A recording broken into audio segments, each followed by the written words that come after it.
Switch. I bought my, yeah, this is the Switch. Specifically for this game. I was all excited, ready for it. Set up the first 4 profiles immediately. And then once I found out the game was canceled, I set up this profile and I switched over to the Link picture. And you can see in the way I wrote it out, I was a little less excited this time. But all is well. Alright guys, so here in about a minute, I'll go ahead and get started with the BOT dub here. Hey Brad, welcome man, I'm glad you made it. How's that toddler doing? It was so funny, I just got to tell you real quick. So, you know, I laid down last night to go to sleep. I do my stretching, you know, rub my eyes, I'm tired. I turn over on my left side. And then it hit me. I was like, oh yeah, that balloon chest, I totally forgot about it. So anyway, you know, this morning I wake up, do the same thing, you know, stretch, rub my eyes, look at my phone, and I was like, yep, somebody noticed. It was a good time.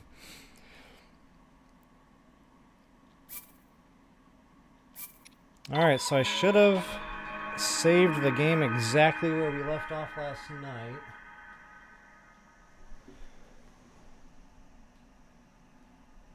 Hopefully that isn't too loud for you.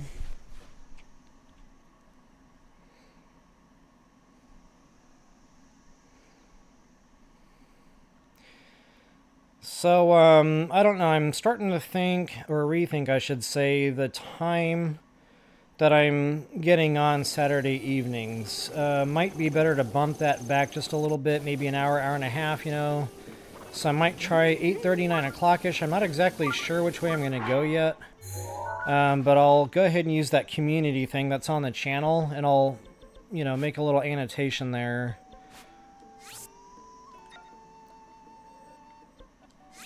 And let y'all know that way what time it's going to be. So thanks for joining me today. Thanks for the folks from the UK. Not quite sure who all is going to make it. And the Sunday daytime thing is kind of an experiment. I figured this way, you know, I can catch different time zones. And also the folks, you know, where Saturday night is just too late. So guys, getting back to this balloon chest, that's the first place I'm going to go, just so I don't forget it anymore. And then, I don't know. The world is our oyster here, so I'm kind of torn between, you know, just getting out to the rainforest, which is what I really want to do, you know, because that's when my toes start wiggling. But, you know, this being master mode, I'm also really trying to think, you know, in the background, getting ourselves amped up a little bit along the way. So I might just kind of do some star pattern little excursions here from the Great Plateau, you know, go out to a couple of shrines. So it'll be kind of like the lap around the Great Plateau, but maybe not quite as in-depth and lengthy. I guess I'll have to play that by ear, but, so yeah, I'm kind of between that, you know, and how bad do I really want to go to the rainforest?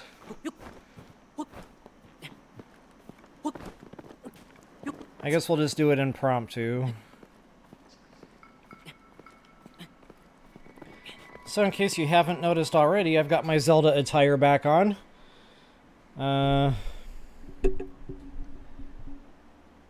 This shirt that my beloved daughter bought for me.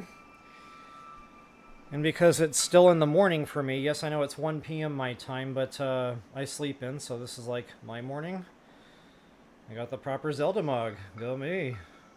Again, bought by my beloved daughter. Thanks, daughter.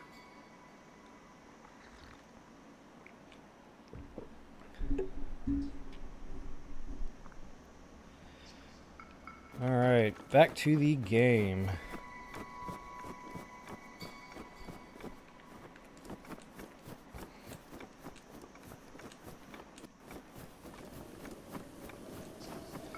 So yeah, it's funny, I kind of came over here, you know, and I walked right under this bad boy nest. I think I even looked up at it, but I know for sure I talked about it about 10 times between the first 2 videos, so yeah, just the fact that, you know, I blew right past this, that's just me, guys. That is textbook me. And in case you're wondering, that happens in life. You know, it's not just video games. Absolutely happens in life too. I say it all the time, it's fun being me.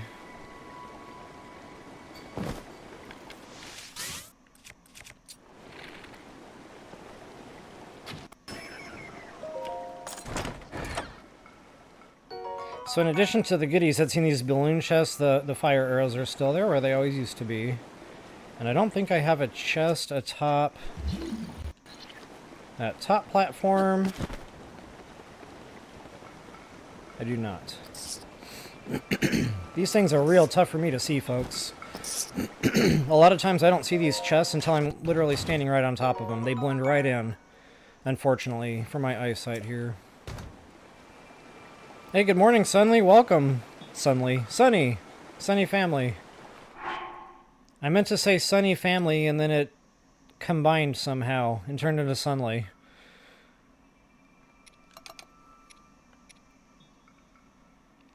What to get rid of? I guess that's gone. Yeah, the matching set. I cannot be accused of pattern clashing today. Alright, moving right along here. I'm normally not a morning person, so it's kind of funny. I feel pretty chipper today. Maybe I'm just a little bit, you know, too excited about playing a game I've already played many times through. But, so yeah, you know, Guys, I really am torn here. I guess what I'll do is I'll just go ahead and play the game the way I would normally play it, you know? And,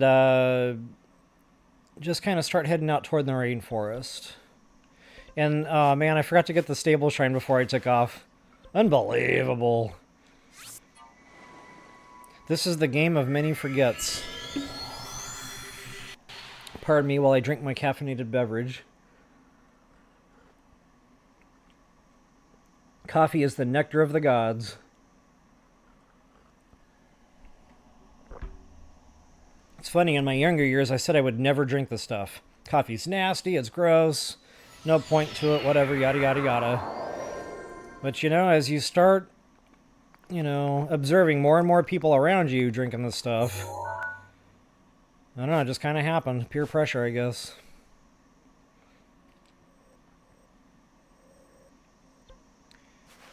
Another thought I just had. No, I kind of like my idea of just going to the rainforest. We'll do that.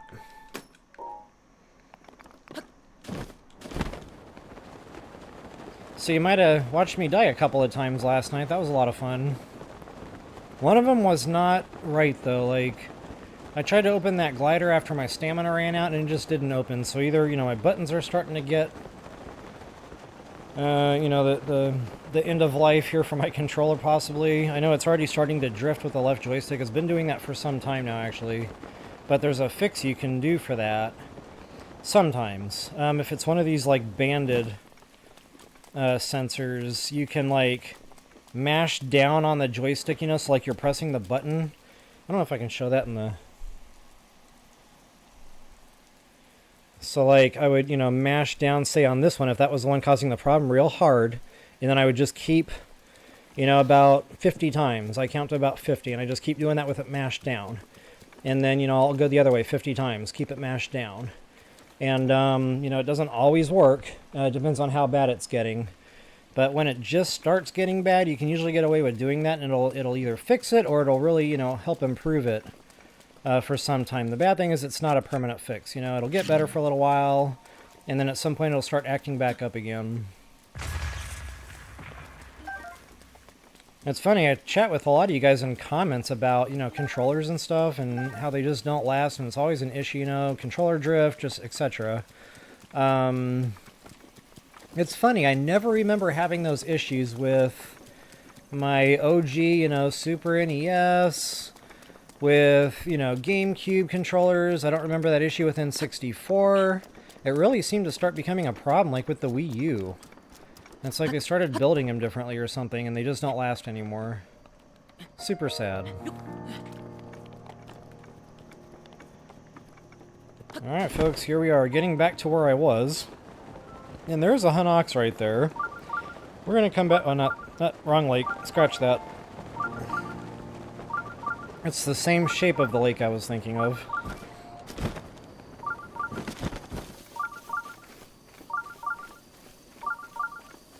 Gee, does somebody want to go kill a Hinox, like, really, really badly? Yes. So I haven't actually done anything over here yet. I didn't get, you know, any loot, and I didn't do any dog feeding or anything. So I guess I can go ahead and knock some of that out before we get going. Some of that is lucrative. Silver rupee.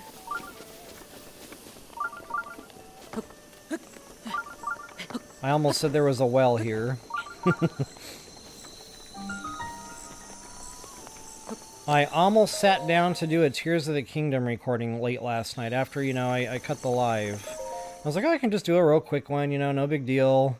And then I thought about, you know, going back and forth between the games and all the buttons being wrong. So not only would that have been a nightmare, but then I thought about, you know, getting back on this morning.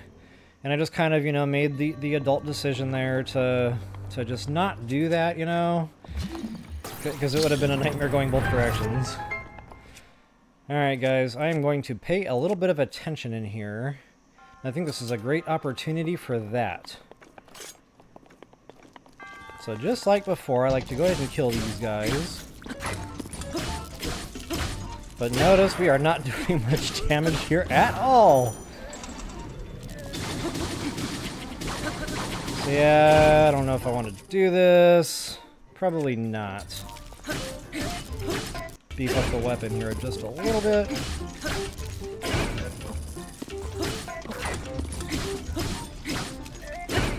Kind of an awkward angle. I got him back up against that wall. Ouch. He got one on me there, for sure. I'll absolutely have to do some roasting soon. Oh, wow. He was already lined up on me there. Okay, so I normally don't fight with shields, but you know what, in this case, it's probably, you know, smart to fight a little bit more properly here. Okay, here's where that critical hit's really going to help me out. Oops.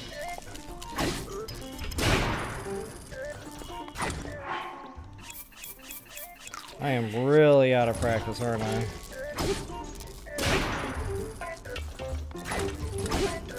So what I normally like to do with this guy is just take my time a little bit more. I'm just not doing that right now. Normally, you know, after he swings his whatever spear, that's when I'll go in and kind of do a double swing with my two-handed. With the spitball shooter thing, I normally don't get pegged so many times with that, maybe once or twice, but wow. I really took the damage there. So that's the worst of the worst in here. The other one is pretty quick and easy to kill. And guys, I'm pretty sure I missed a chest in here. My very first playthrough of the game. There it is right there. Which was really, really super sad and unfortunate because this is a very lucrative rupee.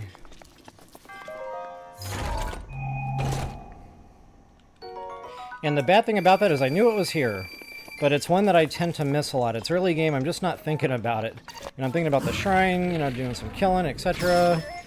And I don't know, just, you know, for the purpose of a walkthrough, 300 rupees is a big deal. So that's one of those things I wanted to make sure I got clarified in the Master Mode walkthrough. Alright, that should be it for Bad Boy Trouble. To get through these doors, I just like to go ahead and do it the old-fashioned way. And I'm pretty sure this is a bow I do not want. But that's probably going to break soon anyway.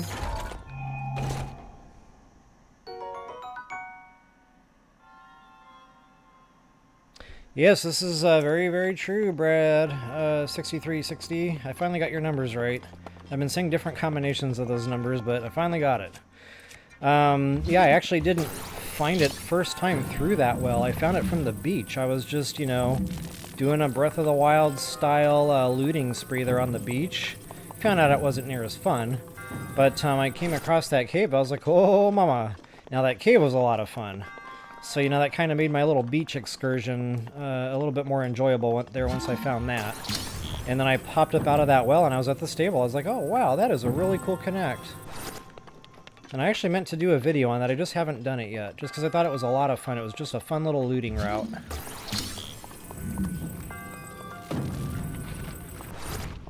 Alright. Got our treasure chest, and then we will be out of here.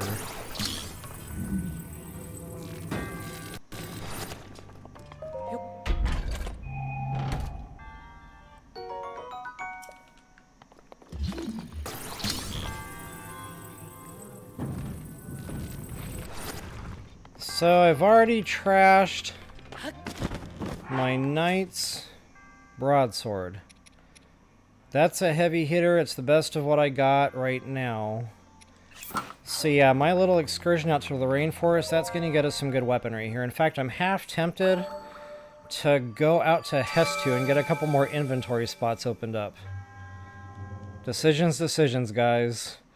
Just because, you know, Master Mode, again, a little bit different on the thought process, the strategy.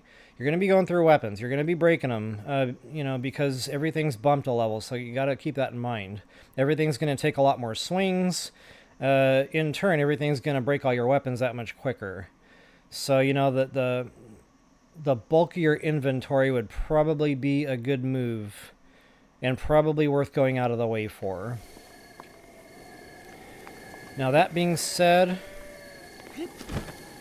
that kind of makes me want to go to Outskirts Stable, go to Gold Rush Mountain real quick. Not do a Gold Rush Mountain raid, but get the... Oh wait, that isn't Gold Rush Mountain.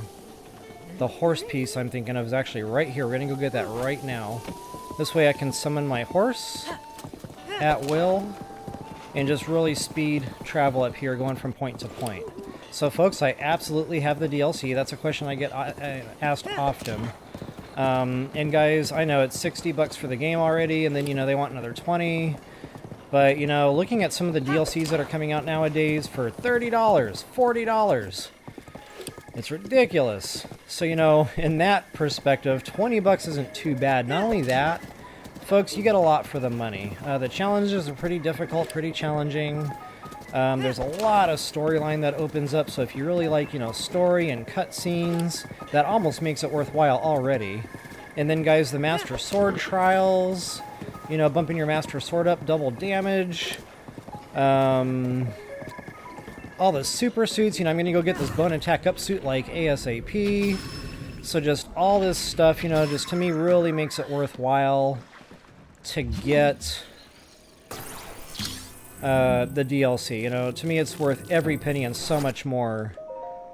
And I hesitate to say this because I don't want Nintendo... Wowzers! I don't want Nintendo to raise the price. But I would pay more money for it. I like it that much. Alright, that is complete garbage. Actually, so is that.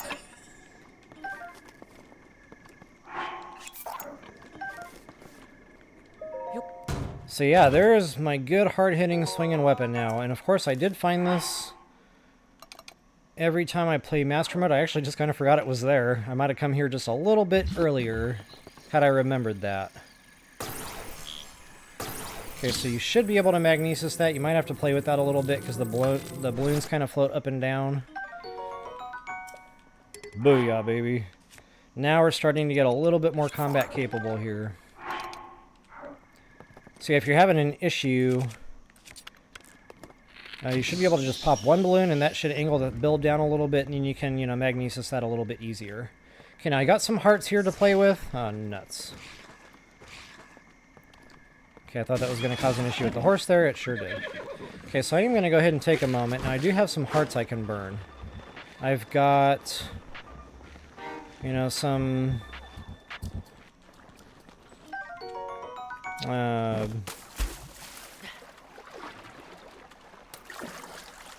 my words. It's too early. I've got some roasted ingredients I can, you know, use up. Keep in mind, it's okay to do this, just it's a 1 heart penalty every time. So, you know, to make sure I don't accidentally die here. Yeah, thanks, Brad. I'm sure you've actually, you know, gotten into that quite a bit with all the DLC stuff. You know, I enjoyed playing the game, don't get me wrong without it, but wow, once I got that DLC, it just really opened things up, and that's when I really just kind of started wanting to play the game over and over again.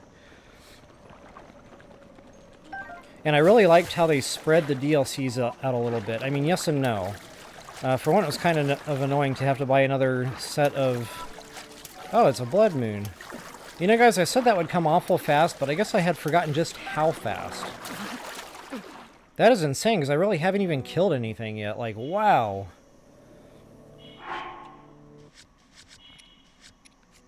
Tears of the Kingdom got me again. Wrong buttons. Okay, so I am gonna, you know, sacrifice the roasted food for some fairies. Always a good idea to keep fairies in your inventory. Okay, now how do you skip this? Link. Link. There we go. I knew I'd get it there eventually. Oh yeah, fairies here. I did cover this in my original walkthrough, but it was like a quick blurb.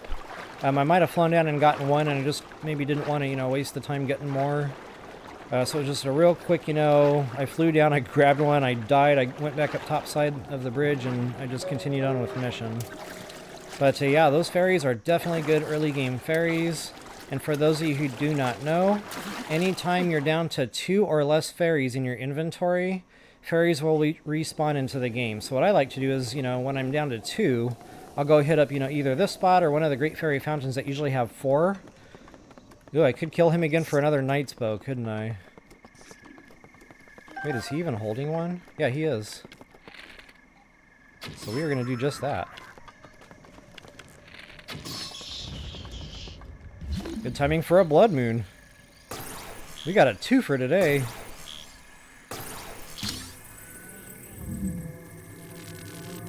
And I'll probably drop down and get my arrows once again.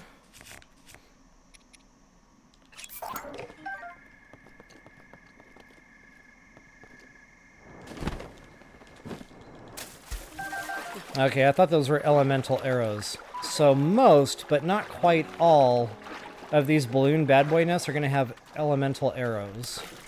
And for some reason I could have sworn I saw like fire arrows or something down there the first time I jumped down. I must have seen it wrong.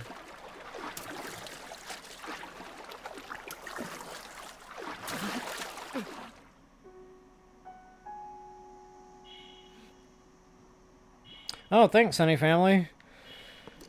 That was actually what made me want to do videos. I was looking for help out there on Google and stuff, and I just wasn't finding much help. So, you know, I just got to work, you know, doing the best I could and trying to figure it out, and I got through it. And then I went back through and just played it a few times and start figuring out, you know, little tricks, you know, all the hidden treasure chests, which were absolutely key, the cooking, etc. And I was like, okay, I gotta do videos now. You know, you put that much time into research, you kind of feel like you have to. Okay, now sometimes I'll get insect spawns here and stuff. I'm not seeing a ton, sadly. I'm really not here for this, but they're shiny.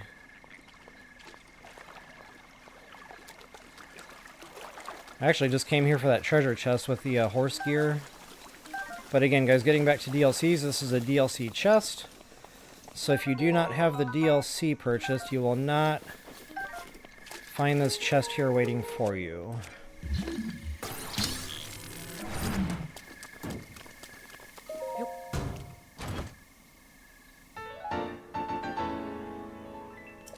There it is.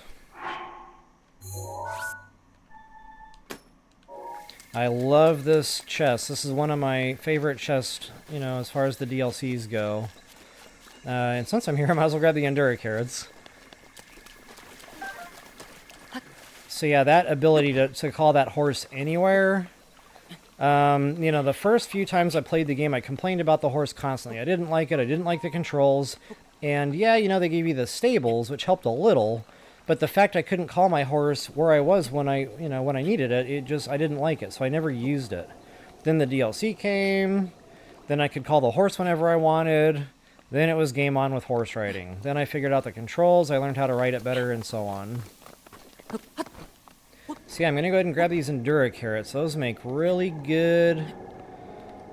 I call them double barrel extra stamina wheels. The yellow stamina You got to do it during a blood moon, but you can toss 4 of those into a cooking pot. And, you know, you'll either get the extra hearts or the extra stamina. If you get the extra stamina, it makes the 2 full wheels. If you don't, it's just shy of that. It's like 1.5 wheels or whatever, you know, 1 3/5 wheels, I think is how that works out. Okay, guys, there's all sorts of goodies around here, but I just kind of want to get going now. Get our horse saddle equipped, go get Hestu, and get to the rainforest. Ah, there's my insects. That's okay. They'll be here another time. Wow, my horse riding. So, you know, last night I was playing this game, and it didn't feel like this was a 5-star speedster. You know, I was riding it back to the stable, I was riding past those Lionels. It just didn't quite feel right. So I thought to myself, I'll just go ahead and register it, see where we're at. You know, if it's not a 5-star, I'll just, you know, sell it to the guy on the way to Gerudo and get my gold rupee that way. Excuse me. So anyway, I got it back to the stable, and I was really surprised it was a 5-star. It just doesn't feel like it. Now, maybe, you know, it's just been too long since I played the game. Maybe this is it. But just in my mind, in my memories, it feels like this was a lot faster than what I'm riding right now. And I did mention that I was going to go back through some of my old save files and see what color those horses were, because I remembered running into this issue where a certain color, or a couple of different colors, just never seemed to produce a 5-star. But yeah, I went back through all my old save files, and I've got one of every color in there, so, you know, maybe some of them are just more rare than others, I don't know. Alright, I'm going to take a quick break here, catch up on comments.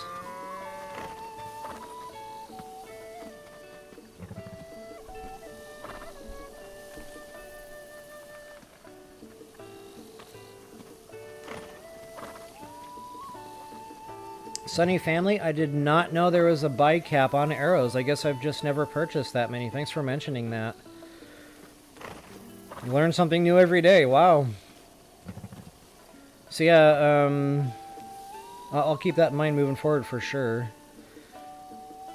Carol Ann MacArthur, welcome. Late is never late. The beauty of this is, you know, you can kind of pop in and out at will. Awesome, thanks for joining. Good to have you. Alright, got my coffee. Let's rock and roll here. First thing I want to do is get that saddle equipped. Yeah! Gotta talk to Fana here. Fana Bobana. And guys, you know, I've played with these different things that you can do with the horses, the different color manes and tails and stuff. I just never find anything I really like.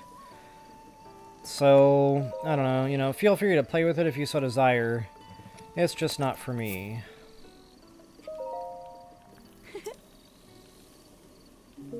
Alright, there we go.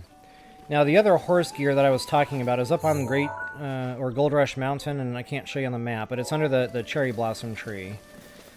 So, you know, I'll get that at some point, but it's not urgent. That one gives you a couple extra spurs, which I really don't care about anyway.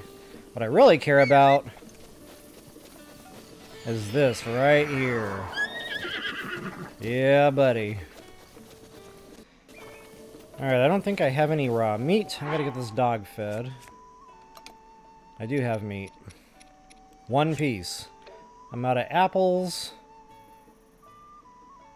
I don't know, will the dog eat fish? I don't think I've ever tried the fish.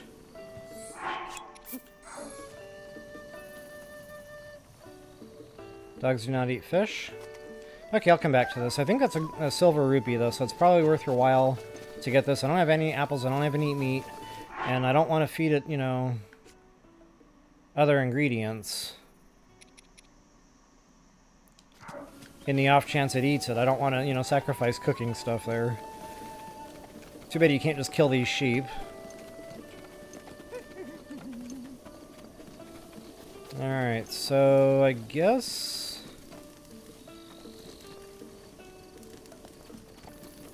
we'll just get going.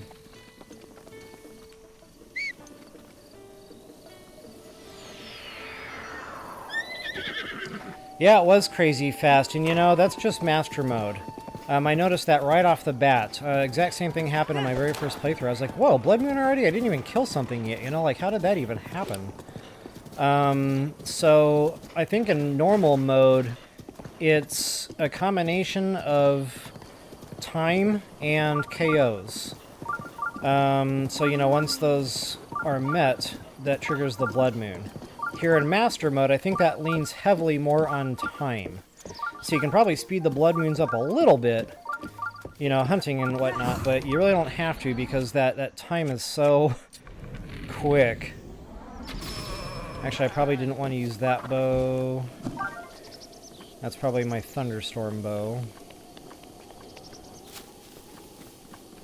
So yeah, you know, getting back to this DLC treasure chest with the horse thing. So the problem with, you know, the old method was, you know, you'd go off, do a little bit of looting, but you'd always inevitably wind up, you know, really far away from your horse. So, you know, this way you can just kind of relax a little bit. You can take a deep breath, you can go off and do some random wandering around, looting, whatnot. And then, you know, when the time comes, you can just whistle, and your horse will come right back to you. Okay, I don't know if I can make this climb in the rain. I'm going to try anyway. Might have to do a little bit smarter, though, not harder.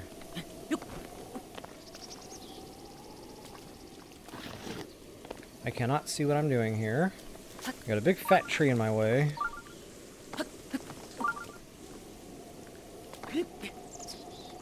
Yep, okay, that did it. So you can do 4 steps, jump, you'll slide, but eventually you'll make a climb that way in the rain. Of course, it helps to have a lot more stamina for that. One wheel, you're not going to get very far.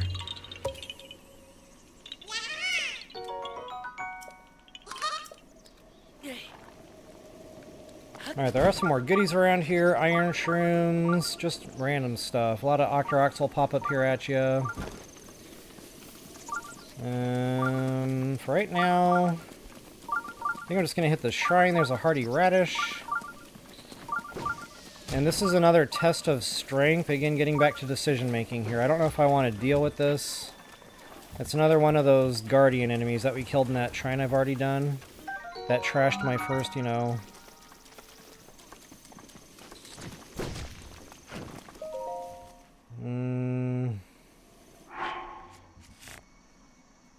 If I decide to do this, that'll probably end this weapon, because that thing, yeah, that attack power is pretty attractive, but that thing's going to be toast in like 10, maybe 15 swings. So, this is probably something I'll come back and do with the bone system, you know. That's kind of another reason I want to hurry up and hit Gold Rush Mountain, folks. You can get 4 Dragon Bone Moblin Clubs right off that one little spot every Blood Moon. So, yeah, you know, getting back to needing more inventory, finding Hestu. And I totally forgot to do that before I started working my way toward the rainforest here. But since I've got my travel gate, it's probably a good breakaway point to go do just that. So many shiny rocks. So many options.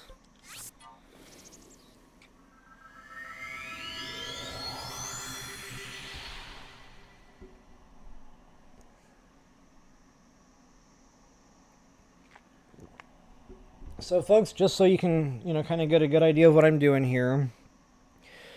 I've been on for about a half an hour. So I'll probably do about the 2-hour mark is when I'll cut video here.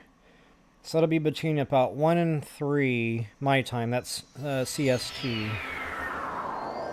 So we got about another hour and a half to go here. And I'm already telling you, there's going to be a couple of needs for breaks for angry coffee.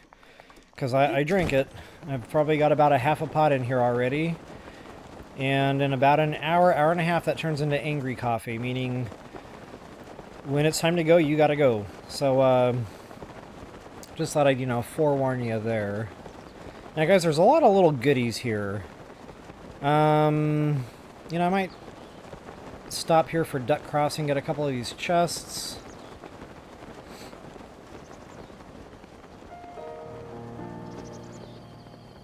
Can never remember which way the opening is on this ladder.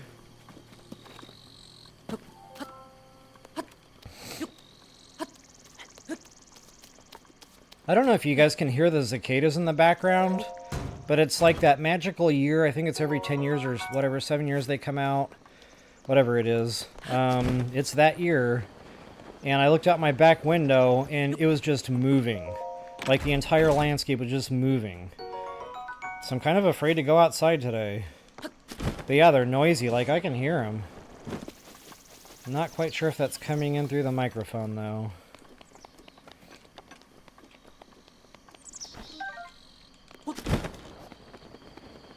Go ahead and get this wagon. I just tried to do the tool and sneeze, guys. That is a thing. Alright, so in case you don't know, there are always gemstones in these old decayed wagons. You can go to either side, spam the collect button, and you'll always wind up with 2 gemstones out of these things. Sometimes, like, if it's deep underground on one side, you know, there won't be a collect point there. Like, quite a few of them have collect points. Pretty neat deal. And I hate using bombs for this because it scatters this stuff everywhere, but I really need the apples and I really need the arrows, you know, etc. But the apples probably more than anything right now. I really haven't been taking the time to do, you know, real thorough looting. Normally on the Great Plateau, I open all the crates, you know. I get apples, arrows, and stuff that way. Raw meat, etc. Like I said, I was just kind of in a hurry to get going there, and I didn't do all that. So, folks, here's a little trick with the ice block rune that if I did mention it in my first playthrough, it was a one-off incident, and it was just a quick little blurb, you know. So it probably got missed a lot if I even remembered to mention it. But this is, again, just one of those gaps I wanted to fill in with the things that I missed in the first go-around. So yeah, you know, not only can you collect the free monster part, and I actually forgot to do that beforehand, but then you can use the ice block rune and flip it over like that and collect even more monster parts. Wow, that just happened. I didn't even see the little bzz, bzz, bzz, bzz. There was no warning, and if there was, I didn't see it. Anyway, so yeah, you know, collect your monster part first, flip it over, collect more monster parts, and there's a glitch here. Now, it's been a long time, folks, and I cannot remember what video with this. Normally I like to credit this stuff, you know, give credit where credit is due. So this is not my find. Whoever came up with this was a freaking genius, but what he did was he used something metal, and he started pushing these things around. Now this isn't going to do it, but like treasure chests, just normally, you know, good heavy-duty metal objects. And he was, oh, there it is. That time I saw it. Actually, that shield might even do it. So anyway, the gist of this glitch is you can push the Guardian, like, way far away. Okay, that's not enough. So yeah, you need a treasure chest or something good and sturdy. And anyway, you can push that thing way far away. I mean, you have to push it for a long freaking time. You're going to be pushing that thing like halfway across Hyrule. But eventually it's going to just start glitching out and parts are just going to come spewing out of the thing. It was pretty fun to watch the video. So, you know, this is where I just really wish I could remember who it was so I could point you in the right direction there. And, you know, sometimes glitches get fixed, so this might not even be a thing anymore. I don't know. Maybe at some point here in the Master Mode playthrough I am not paying attention here. That's the second time I've been struck by lightning. So yeah, I might, you know... Uh-oh. Kind of funny, the lightning has been picking in anything and everything but me until that moment.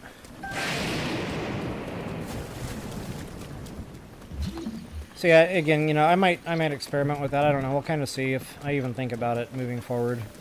But as tedious as it was, I mean, he was working with that thing for a long time, you know, pushing that thing across the field. Probably took him a good half an hour to get that thing over there. But at the same time, you know, one way to look at that is you can spend a half an hour doing that and getting tons of parts.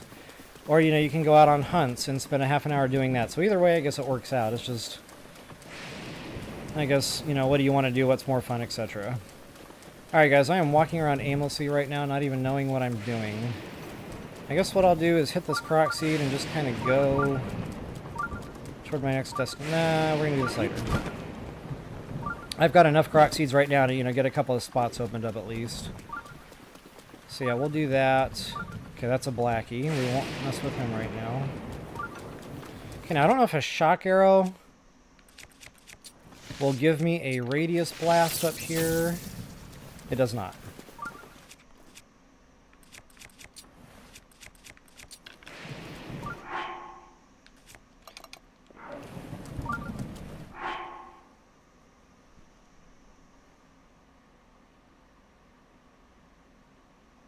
Well, it's a good thing, because they're out there.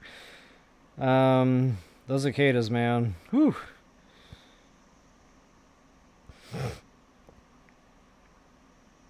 Alright, Brad, so thanks for, confirming that. I didn't know one way or the other, so apparently that is still a thing. So, I might do that one day, but wow, it's going to be a long, I might not even do that live, just because, it's so long and tedious. That might just be like an on my own kind of thing. Maybe I'll do an actual recording of that, and do like a speed up, a fast forward type video.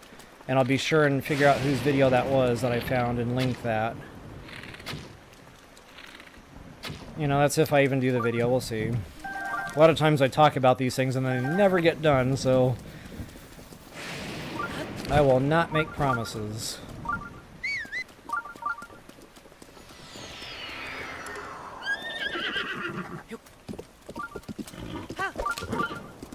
Alright, there's going to be some baddies here along the way, and again, Master Mode, everything's bumped. So I'm not going to mess with anything here. I'm just going to blow right through. I'll probably go ahead and activate the shrine real quick, if it's not going to get me killed.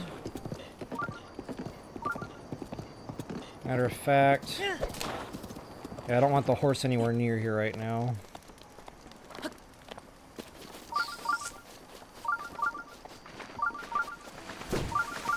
Whoa!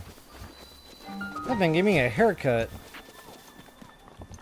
Speaking of getting haircuts, I probably need to cook some. This is going to be one of those where I keep talking about it and then I don't do it. And then I'll go to eat something and I won't have it.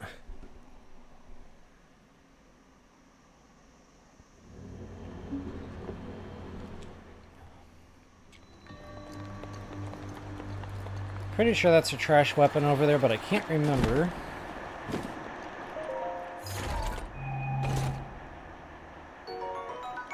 That's right, that's the amber. The other one is the trash weapon, so I will not get that one, because that one is kind of out of the way.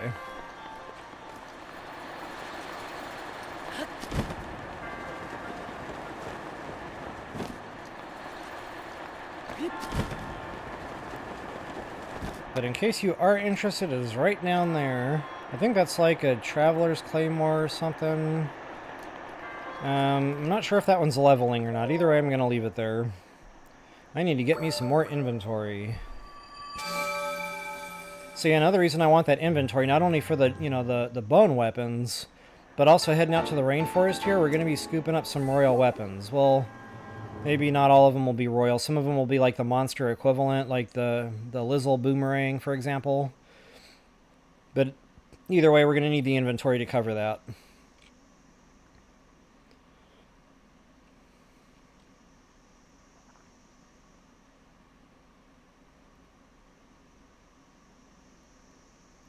So I finally figured out how to both record and stream these. So there will definitely be blooper reels to come. And all these little lightning strikes and stuff. It's not funny at the time, but when I go back through to do editing, then I start laughing. I'm like, okay, yeah, this needs to make the blooper reel. Silly me.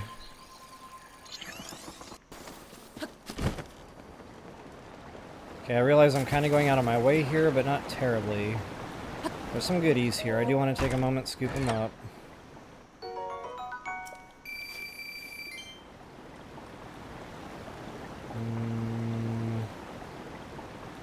To a degree. I think there's another rupee over here. Under the water.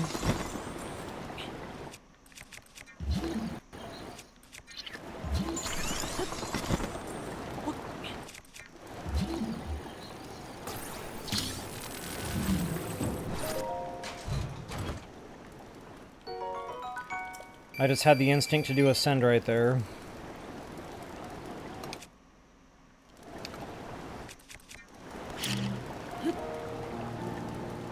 I don't think that's going to quite hit him. But those are some mighty fish, so I do want to scoop those guys up.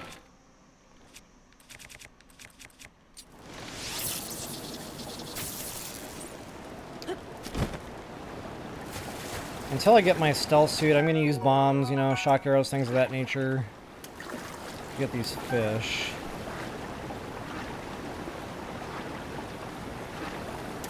I don't think I'm going to make that ice block. If I do, it'll be awful close. Have to, yep, made it.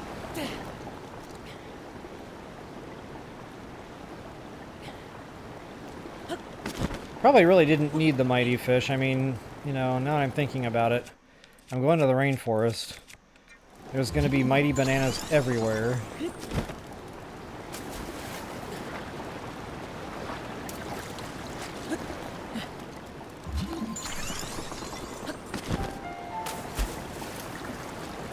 Boy, I feel awful clumsy right now with my controlling of my character.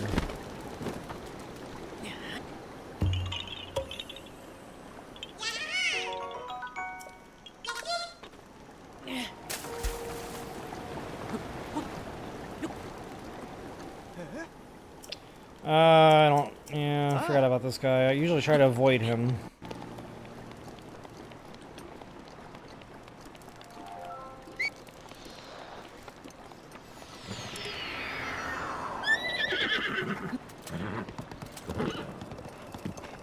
Ah, roasting opportunity.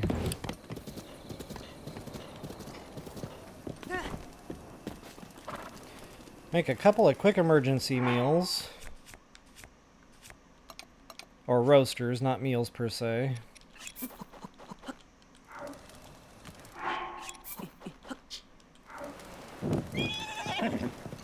There goes the horse. It's like the vacuum all over again.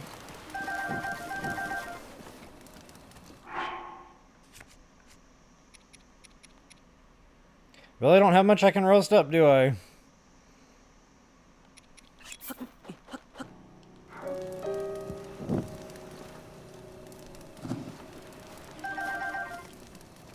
Alright, that's good enough for now.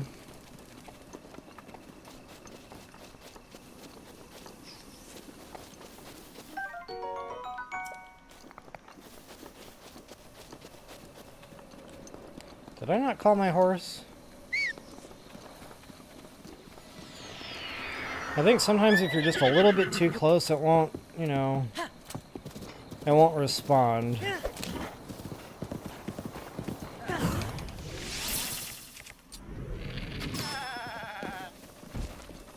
I definitely need to grab some meat so I can do my... Well, there's all sorts of good stuff here. So I can do my dog feeding. But honestly, I just kind of want to get to Hestu right now. You know, I might grab a quick seed or something on the way. But,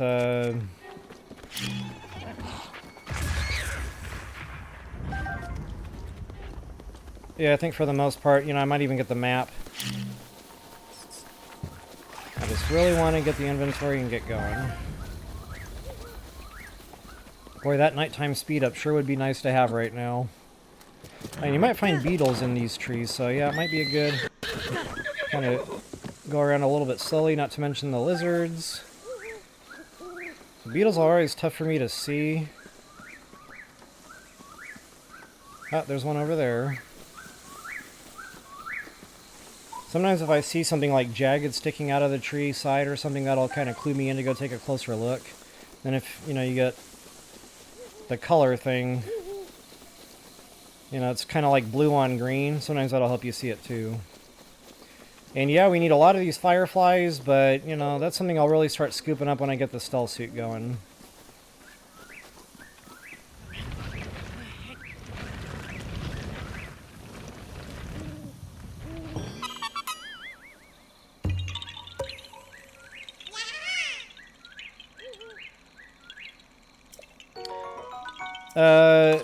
Sunny Family, you're asking if after I kill the animal, the meat that's laying on the ground, you can bomb that? I think you can. It just, like, it sometimes will throw it, you know, a distance.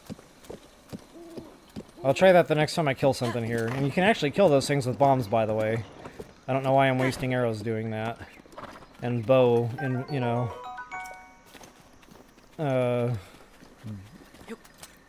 Blah. What's that word? Not damage. It's coming. Hold on. Yeah, that didn't help. Durability. Yeah, you know, I'm wasting my weapon durability there. Every now and then, you know, the word gets stuck. Wow, that was terrible loot. 99 times out of 100, you're going to get a really good gemstone here. Not today.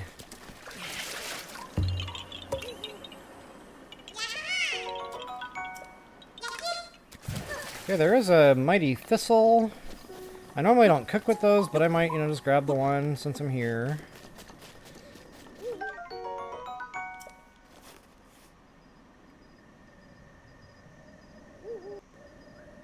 I don't know, let's find that out. Let's go find ourselves a goat. They're usually everywhere. Or a deer will work.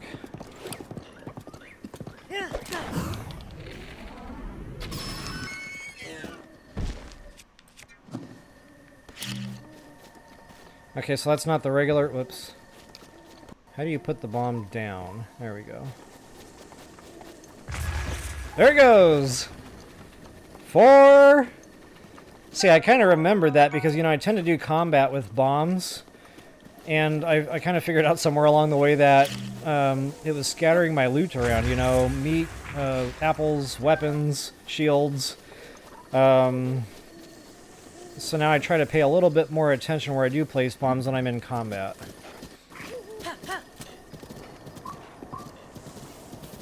Alright, so I'm definitely going to go ahead into this tower, and there is a Korok seed that we can get along the way. Should be a yellow flower around here somewhere. There we go.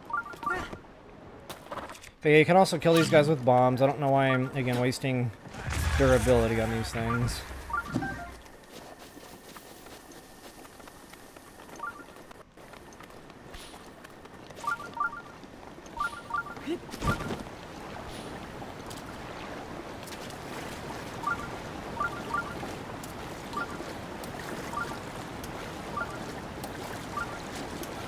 And there's my faithful Sheikah slate there going to town on a shrine. That's going to be our first piece of climbing gear.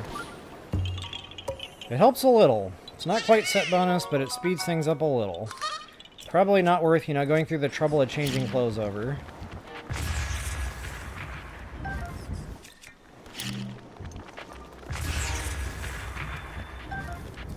Ooh, sneaky river snails.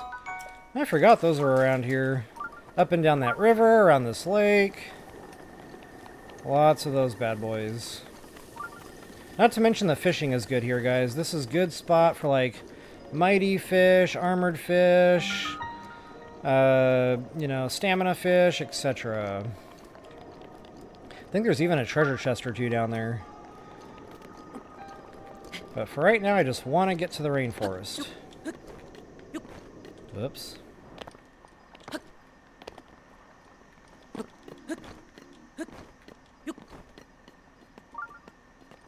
I used to have this down real good with the spacing and my jumping. I could hit 4 jumps and make each platform. And this just isn't the right tower for all that. That could be 1, 2, 3, 4. There it is. I declare a thumb war.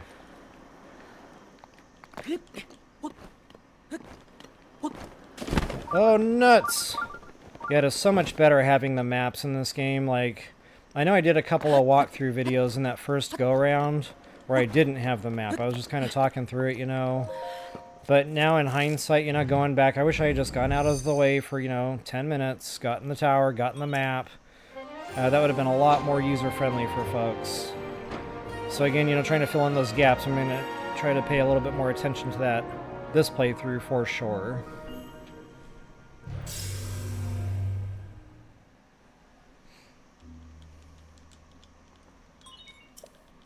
One pet peeve of mine is you cannot skip this graphic.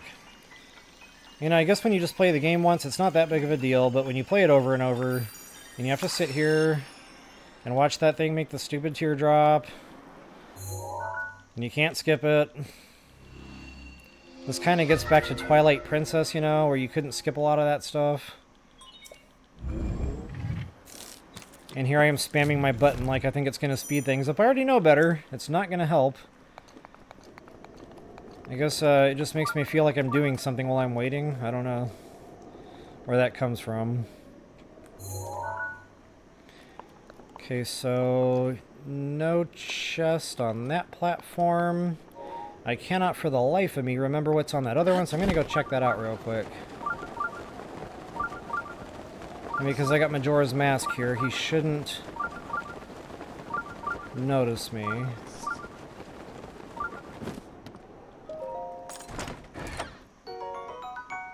Well, I'm pretty sure my shield inventory is pretty full of trash right now, so might as well. Alright, I'm going to go ahead and get a little bit of a head start here on gemstones. And I don't like bombing these because they go all over the freaking place, and it takes forever to climb down there, pick up rock salt, climb back up here. I think there's more goodies down on the floor level, too. A chest I know for sure is around here somewhere.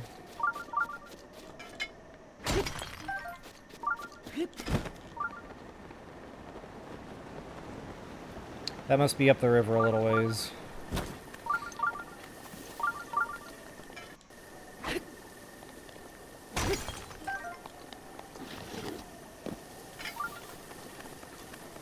See, I'm kind of half tempted to do a little bit of fishing here. The stamina fish, I already cooked them all.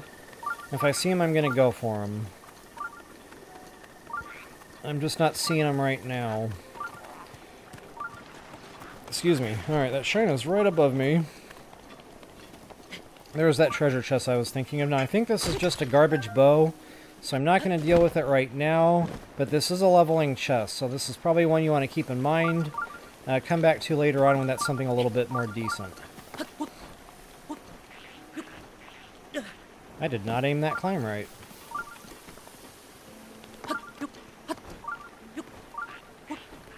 Okay, I think this is going to be our 4th spirit orb, so once I get to where I'm going, I can hit up a goddess statue and get me some more stamina.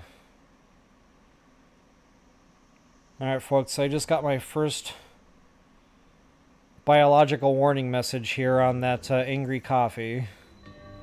This is probably going to be a great time to take a quick 2-minute intermission. I will be right back. Getting out of my little spot here is challenging, by the way.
maybe one of these days I'll invest in like an office or a gaming room where I have like an ergonomically correct chair. You know, I've got like the TV screens everywhere. I've got all the Zelda posters behind me. My daughter already, you know, being the fashion genius she is, she already kind of told me she needs to come over here and, you know, make my background setup here a little bit more appealing. She used a different set of words for that, but yeah, she pretty much said it was garbage, and that's okay. Alright, folks, so moving right along with our shrine here. I liked these puzzles. Just, you know, playthrough after playthrough, the shrines got a little bit tedious. But they're still fun, you know, now that I haven't played the game in a long time, I'm actually having fun with the shrines again. It's kind of nice.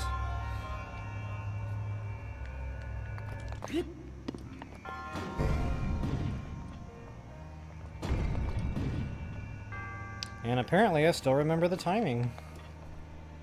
It's like riding a bike. You might fall off a couple of times, but pretty soon you'll be spinning tricks.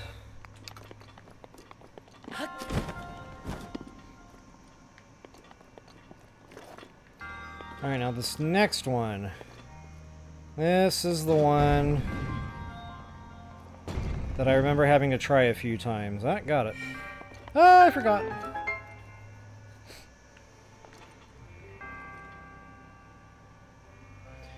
Okay, so what I like to do here, you know, there's a couple of different ways to do this. Whoops. Wrong buttons, guys. Alright, so yeah, a couple of different ways to do this. You can, you know, use stasis like I was about to do there. There's barrels over there you can set down over here. Different options there.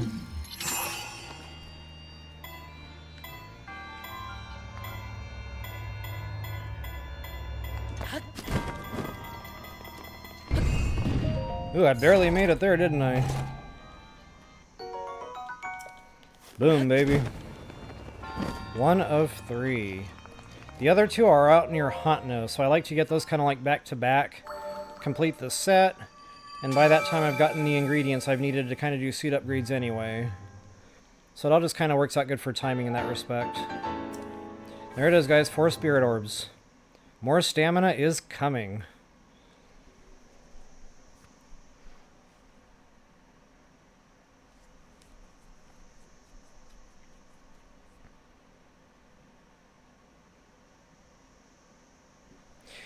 Absolutely, Brad.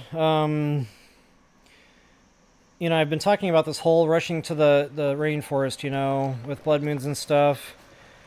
And I honestly didn't remember it coming that fast.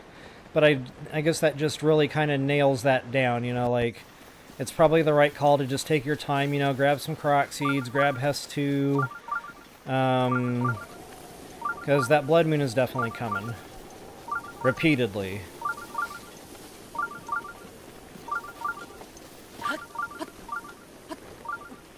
Just out of curiosity, how many folks watching right now have played Master Mode at least once through?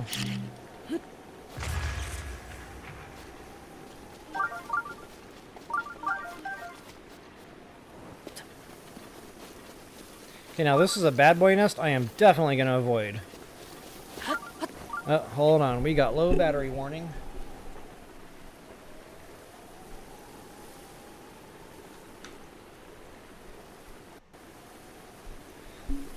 And honestly, I am really glad I saw that. I was doing a live recording with a good friend of mine on some Lego stuff we were doing together.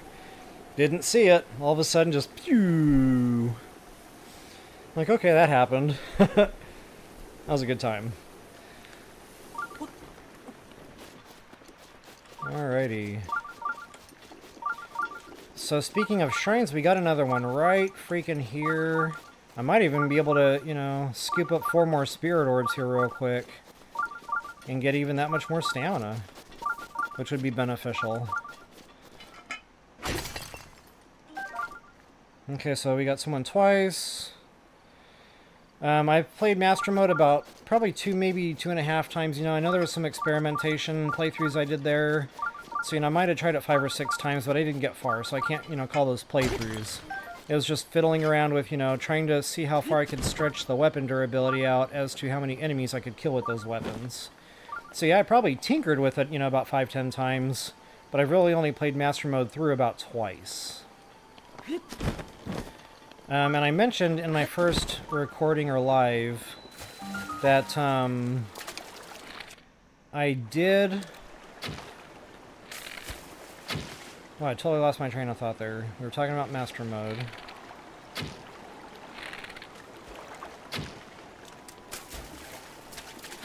Oh, yeah, started coming back there and then I lost it again. It's fun being me.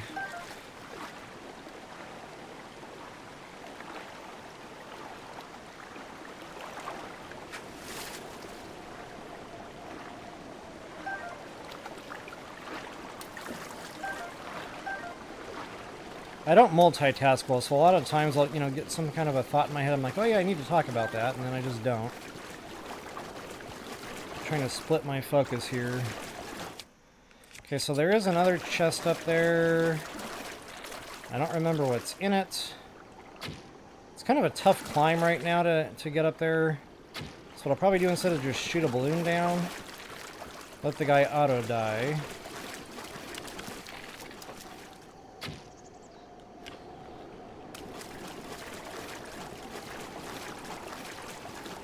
If there was even a guy up there, there might not have been.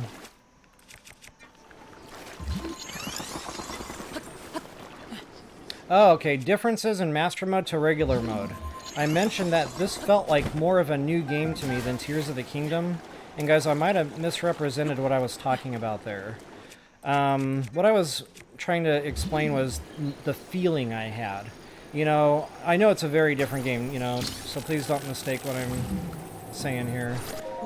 Tears of the Kingdom is absolutely a different game. The mechanics are different, the runes are different, the gameplay style is different, just it's a different game.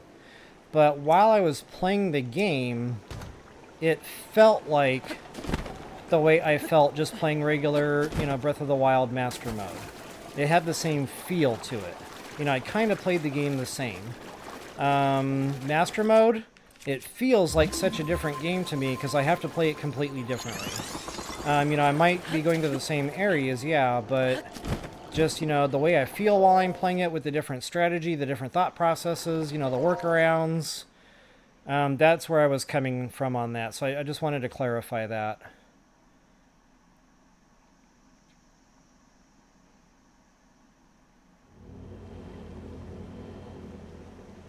All right, Brad, have a good one, man. Definitely appreciate chatting with you. Nice having you. Have a good day.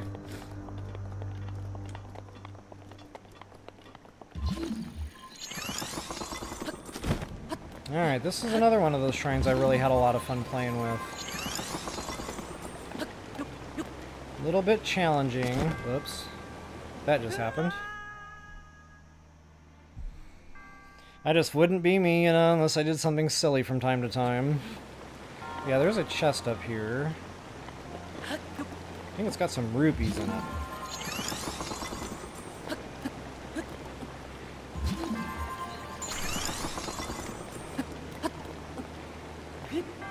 So I like to make just kind of like a makeshift, I don't know, it's not a staircase, but climbing wall, I guess I'll call that. Now here's where it can get a little bit tricky. So I know we need an ice block here. That'll help the ball, you know, get up and over the ramp, or the space there. I think it needs to be right about there. And I know we need one over here to knock the ball down, and then we need something down here to keep the flapper thing from flapping.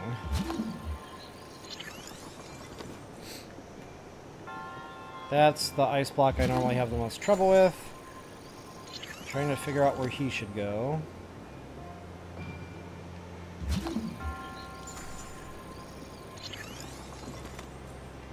Third time's a charm. Or so they say. Third time is not the charm. Maybe it needs to be closer? That's what it was. It needs to get that bounce. Okay.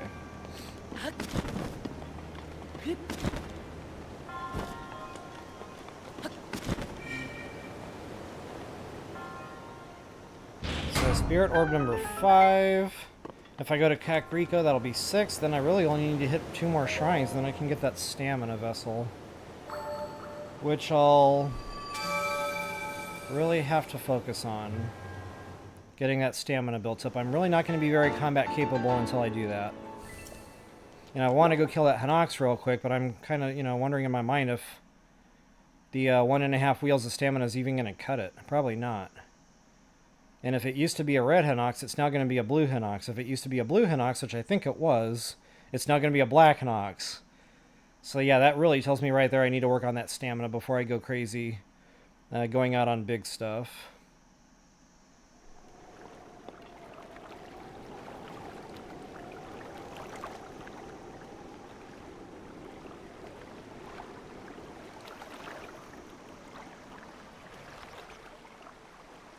Yeah, Sunny Family, I get that.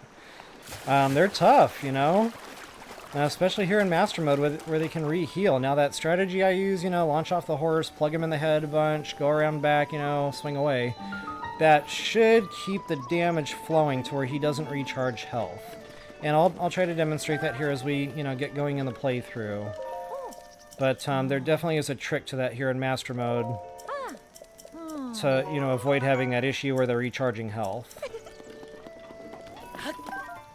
Whoops. Alright guys, so I got my free elixir there by talking to whoever that was. There is a dog to feed here, and I think I can actually feed this dog now, since I got the meat. And to save, how many ingredients you have to throw down, always wait for that pink puff of smoke first. Otherwise you'll be having to feed him 4 times, not just 3.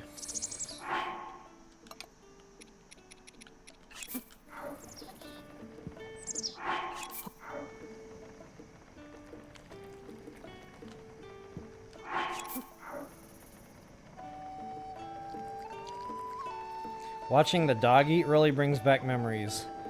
And this is so much easier to feed than Tears of the Kingdom dogs. It's like this one stays put. You can just throw the meat down, he eats it right away. Yeah, TOTK, you're going to be sitting there a while trying to get that dog to eat.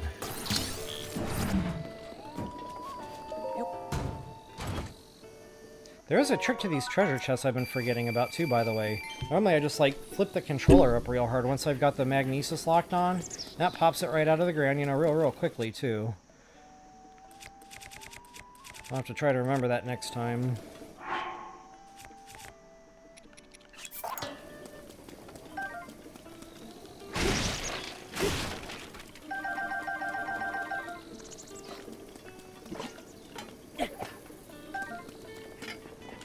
Alright, let's see here. I think I got a rock I can pick up. There might be some goodies under there. There is not. From here... Okay, Korok seed. That's right. I knew I was missing something. Couldn't quite put my finger on it. But if it's raining right now, this is going to be a tough climb. No ascend, so you got to do it old school.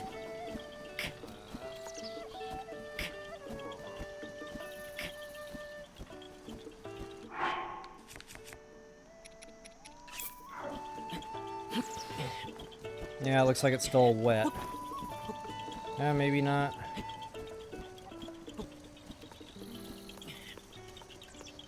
Dude, this is gonna be awful close. Nailed it.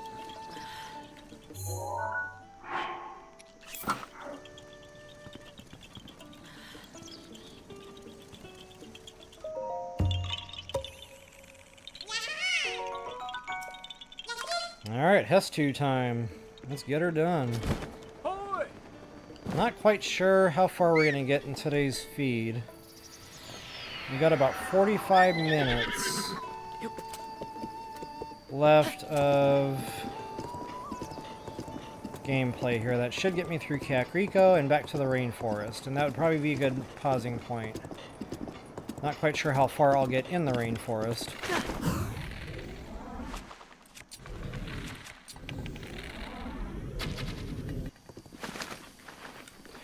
I had a feeling I was going to miss that.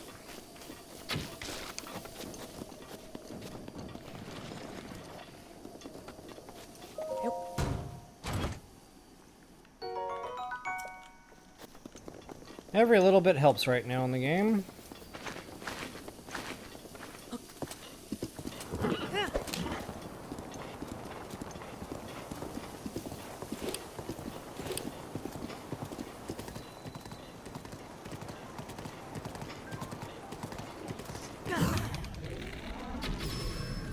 Can't remember what's in here.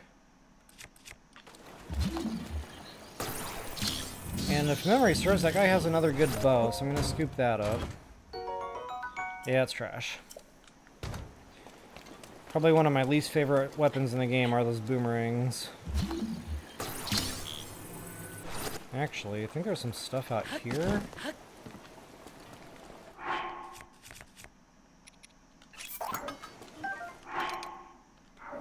Getting better and better, guys. Slowly watching that loadout improve.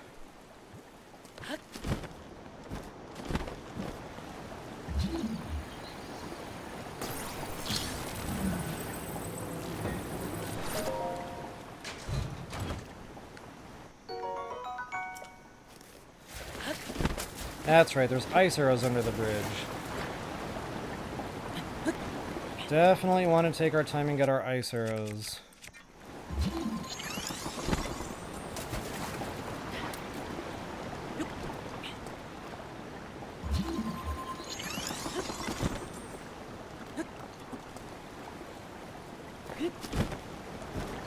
Not to mention a Korok seed.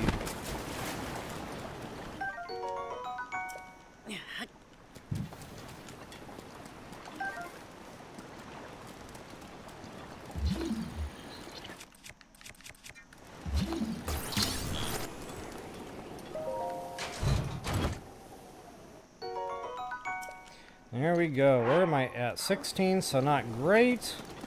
But that'll get me through a couple of fistfights or better.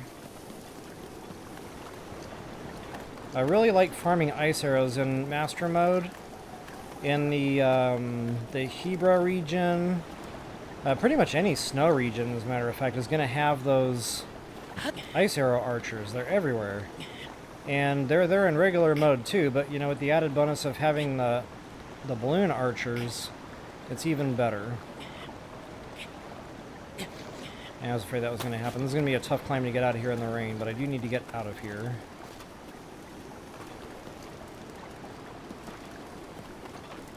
Try to line that up a little bit better and try to do the 4-step and then jump thing.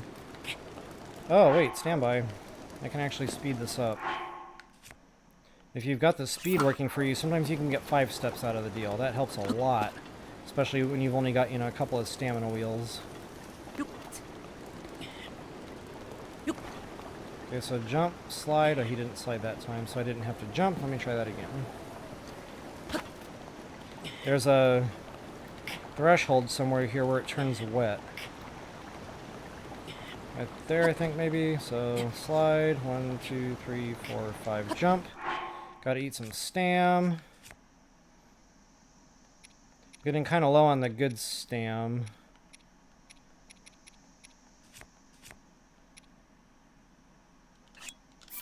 See how far this gets me. 1, 2, 3, 4, 5, jump. Slide.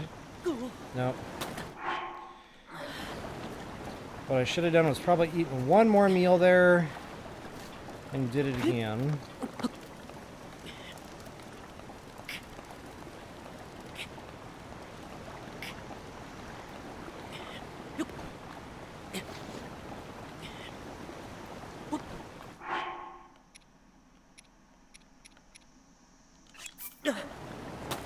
Really? Alright, this is starting to get tedious. There is another way to do this where the climb isn't so difficult.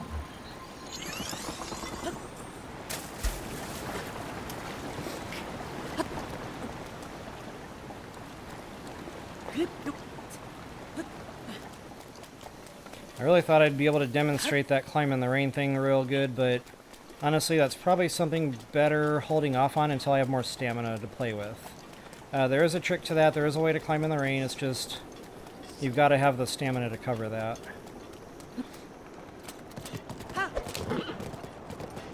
Alright, so before we get to Hestu, there's a couple more goodies here I'm interested in. Reason being, we're going to be upgrading our super suit here in just a, little bit.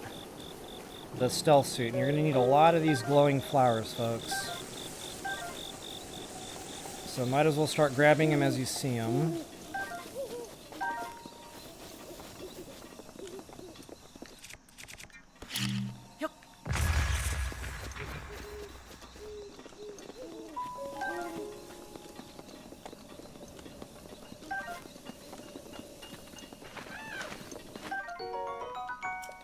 First one of those in the game.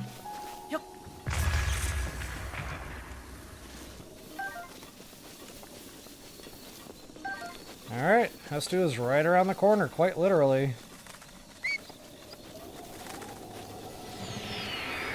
Is that Amber over there? That is Amber over there. Somehow I totally walked right by that. Because I'm me.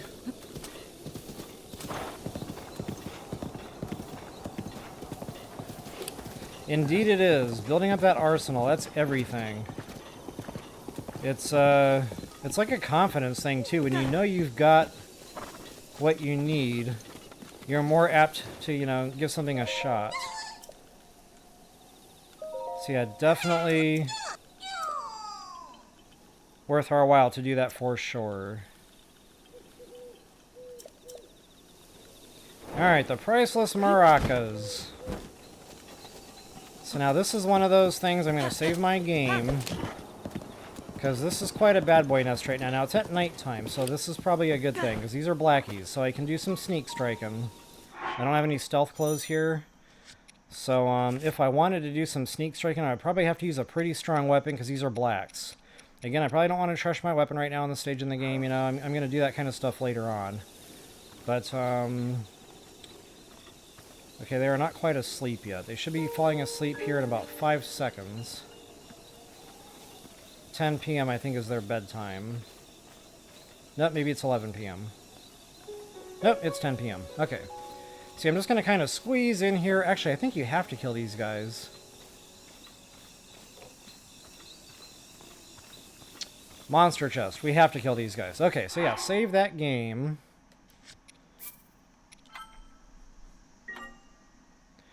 And then we're going to do some sneak striking. Now, I don't have anything attack power. You know, I don't have any meals cooked. I don't have any clothes. So what I'm going to do here is just kind of do it straight up. And I guess I'm going to use this, even though I don't really want to. But I'm pretty confident nothing else I have in my inventory is going to one-hit this guy. And, you know, even for sneak striping. Maybe the dragon bone. But I'd rather hold on to that for, you know, my Hanok skills and other stuff. So yeah, guys, sneak strike is going to be your bread and butter here. Because this is an awful hairy fight if you're trying to do it straight up, especially with our current loadout. And even if you don't have an attack power up on this weapon, you know, say it's durability or something, it's still okay. It should still one-hit them with the sneak strike here. And just out of curiosity, because I'm me and I want to experiment, I want to see what that does. Wow, that did it. Okay, I'm really surprised there. But now you know. So you might want to save your better weapon for other purposes. You know, if I really wanted to, I could go back, reload, save, and do it the right way, but that's okay. So this waterfall here, lots and lots of swift violets. You can see them flashing around over there, lots and lots of them. But I'll come back to that. That's, you know, tough climb.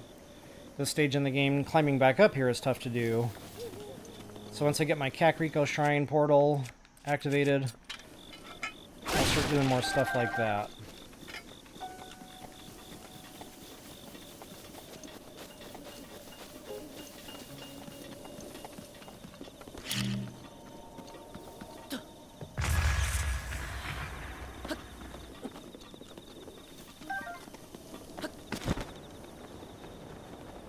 Alright guys, here it comes. Inventory. I'm not quite at cat... Whoop, look at that. I didn't even see that dude before. He may not have been here. So yeah, I want to hit Kakariko just to get that travel gate activated. Then I'll probably branch off and go back through to an earlier shrine. And we're going to hit up Hestu's second location real quick. I definitely want to do that now. For one, I know I'm going to have the Korok seeds to cover getting more than just 2 here. And guys, I'm going to go for weapons all the way right now. I know in my master or my regular playthrough, I recommended kind of going back and forth between, you know, the different categories. But here in master mode, I'm going to be less bow reliant and more weapon reliant. So, you know, again, getting back to the different strategies and play styles, that's one of the real big differences I choose to do differently here in master mode. Definitely go after those weapon inventory.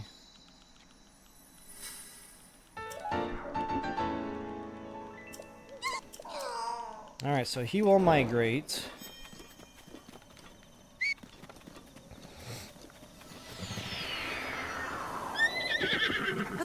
There's a lot to do in Kakariko, but I'm probably just going to get in, get out. I just really want to get to the rainforest right now. But there might be a thing or two, you know, I might want to get done in there while we're here. That sucked.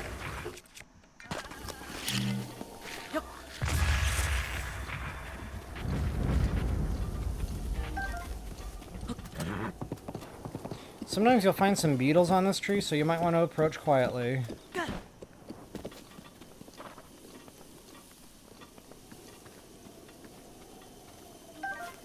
More than one sometimes. And of course if the skeletons pop up, that scares whatever's there away, so you may or may not even be able to get anything. Oh, why is he shooting at me? Do I not have Majora's Mask on? Ouch. I do not have Majora's Mask on. I'm sitting here, you know, just casually doing my thing, going after a Korok seed. I'm like, oh, skeleton popped up, no big deal. I'm silly.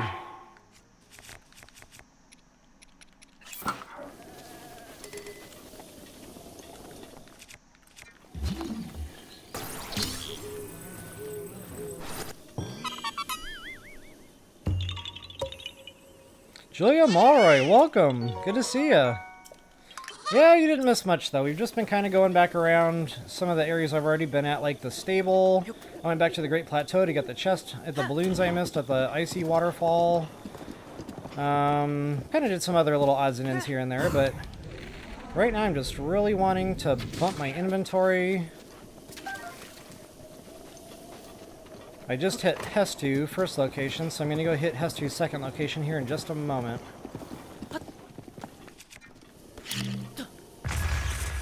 Of course, I always stop for my gemstones.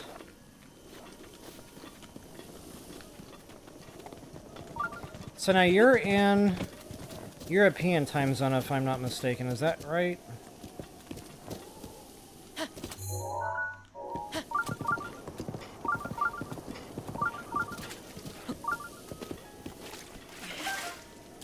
Did I miss a Korok seed? I think there's one up here.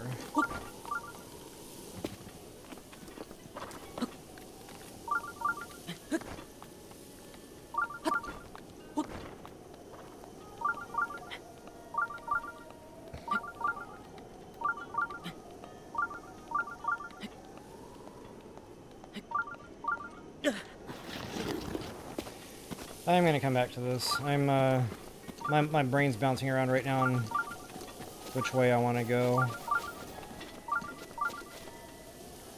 Okay, so we do have a Korok seed here. Okay, cool, cool. Got someone from Scotland as well. Awesome. Ah, there goes my beetle. There's always one here on this post. If I'm paying a little bit more attention there, I usually scoop him up. Yeah, I actually spent some time in Europe, about 6 years. Did some traveling, really enjoyed it. One big thing I noticed, big difference between coming back to the States. One, pay at the pump. I missed pay at the pump like I didn't even know. And the other thing was just the lifestyle seems to be more laid back and relaxed over there. It's like here everybody's always in a hurry to do everything. Over there it seemed like it was just more, you know, no one's in a rush to go anywhere to do anything. It's just real nice casual kind of lifestyle. I really enjoyed that part of European life. You know, here in the States when you go out to eat, you're in and out, you know, 45 minutes. You order, you get your food, they want you gone. Over there it's like, yeah, we would go out and dinner would be like a 5-hour endeavor sometimes. It was really nice, just super laid back. Go with the flow, no rush, no agenda, no stress. It was really nice. Alright folks, I'm going to beeline it right over to my shrine there. Now there's all sorts of stuff here in Kakariko. All sorts of stuff. Questline stuff, goodies. Impa. Actually, I might hit up Impa, just preemptively before I go to Haunt. Now that way that's kind of already out of the way. Since we're here. Go ahead and get the shrine knocked out. Great Fairy Fountain is right up that way, and I might even hit that up just for the looting aspect. I don't really have anything I can upgrade right now. Actually, I might be able to buy my stealth suit. I don't think so. I normally, have a lot more gemstone looting done by now. You're all cold. Yeah, I remember one summer, we never even had summer. It rained and it was like 60 degrees the whole time. I don't even think it made it over 70. So yes, it was cold. At least that summer was cold. Then another summer was just miserable hot, like it was setting records and yeah, good times. Can't really remember exactly now. I think I was there from like 2004 to 2010. So that would have been the decade there. Right after the turn of the century. Alright folks, so I just used, a trash burner weapon here for this. You don't have to wail away on them, you just have to smack them one time. But this is where they're going to really teach you the game mechanic here. So they want you to do the perfect dodge. And that's the sideway hop here, and I'm way out of, my timing practice and stuff, but again, just smack them the one time there, and that will progress the shrine. And that one smack thing is important, because if you don't have any burner weapons, or you don't want to trash the one you just picked up, that'll help you save a little bit of weapon durability there. And yes, unfortunately, sadly, this does do your weapon damaging. Come on, buddy. There we go.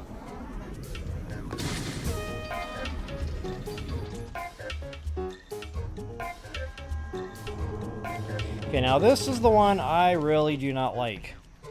I never use it. I hate the timing. It's just too precise. Not only that, it doesn't really stun the enemy. The game talks about opening this window. What window? There is no window. Other than, you're stunning him, just for a brief moment, but there's no window there. There's no opening. I can't go in there and start wailing on him, so I don't know. Just all in all, it's confusing to me. I don't understand the point behind it. It's tough to hit in the first place. It's just not for me. Charge attacks, on the other hand, that is my forte. Especially with the two-handed swinging weapons.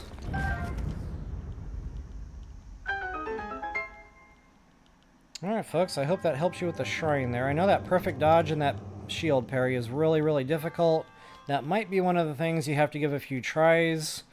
If it's just not working out for you, go off, do some other stuff for a while, come back to this in an hour or two. Sometimes it'll click a little bit better if you take a break.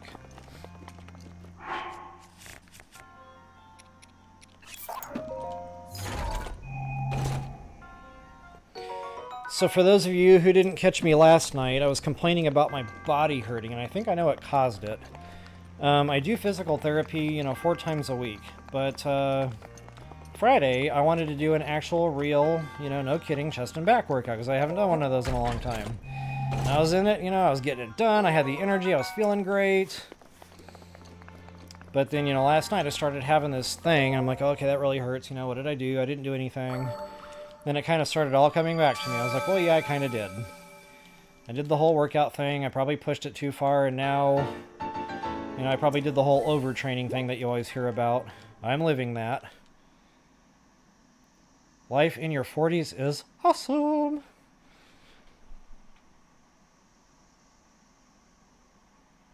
Oh yeah, that is a good point there, Carol Ann MacArthur, that shield parry. If you can do it, again, it's just not for me, but if you can do it, it is awesome when you're fighting those freaking guardians, because all you have to do is shield parry and you auto-kill them. So it's just a super fun thing to do with the shield parry, if you can get it. I remember one of my playthroughs, I actually did, I put, a whole bunch of Korok seeds into my shields inventory, and I just went out and got a bunch of pot lids and stuff, I didn't care what it was, I just grabbed what I could. And then I went out there and did some guardian hunts, and I got pretty good at it. But it's like a foreign language. It's a skill. If you're not using it, you forget it very, very quickly. And that's exactly what happened to me. So now I'm back to just not using the shield parry, unfortunately. But definitely, worthwhile mentioning for sure. So thank you for bringing that up.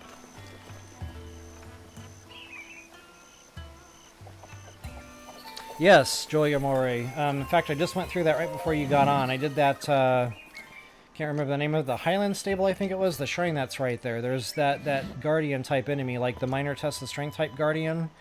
And, yeah, it's tough. Like, I trashed my Knight's Broadsword on that dude and then some. Like, that didn't even get it dead, so definitely a tougher fight here in Master Mode.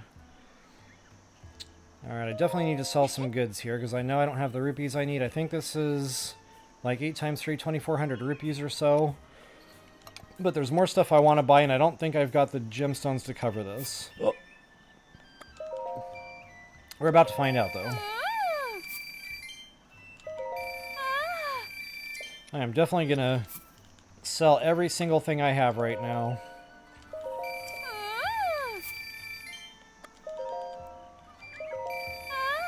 Actually, that did it. Just, but it did it. Which is awesome. I can get my stealth suit. Love my stealth suit. High level stealth really opens things up to you, like farming, especially insects, you know, critters. Sneak striking, it just really starts opening the game up here. Especially here in Master Mode. That sneak strike, guys. That's another big difference in the way I play the game. I take more advantage of sneak strike in here than I do in regular mode, for sure. Alright, and I've definitely got that goddess statue, but I don't quite have the orbs I need yet. I think I'm 1 or 2 shy, so I'll have to come back to that, unfortunately. I do want to get... yeah, some arrows bought.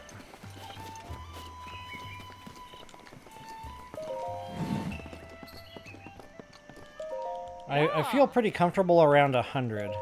If I'm lower than that, it's not an easy feeling for me, so...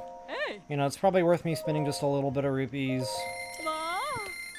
to get that little bit of a buffer I know I like to have on my arrow stockpile. And same thing with the, yeah, why not? Let's see how much this is going to cost. Yeah, we can do this. I'm probably going to regret this later, but, I know there's a couple of cakes we're going to have to be cooking at some point. Might as well get them now or here. I know we need Bobkin guts for certain things, but I'm not going to spend money on those.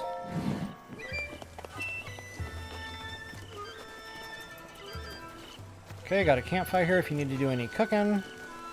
Which I might have a couple of hearty ingredients I can cook up.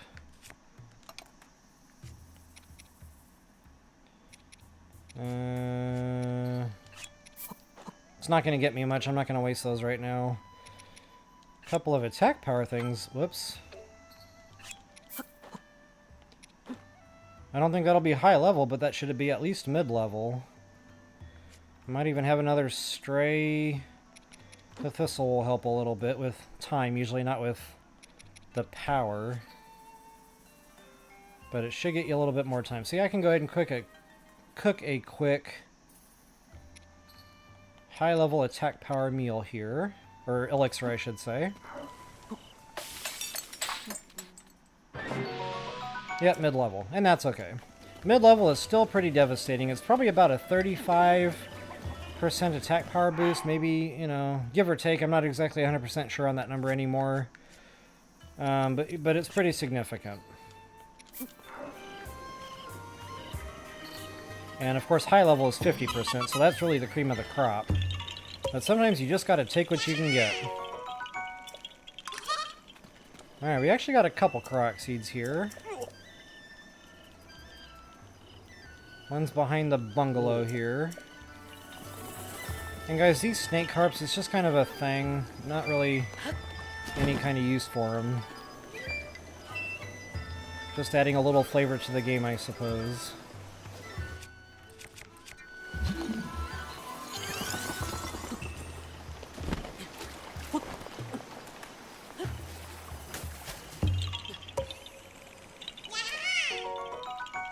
And I think there's a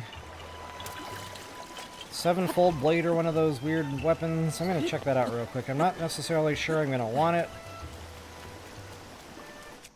But I honestly can't remember what's in there anyway, so probably need to check it.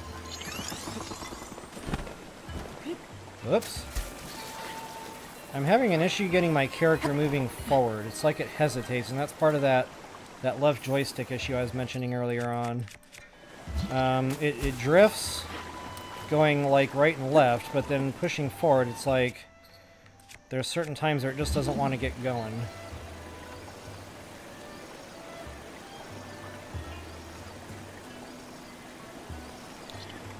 Okay, I'm not reaching that.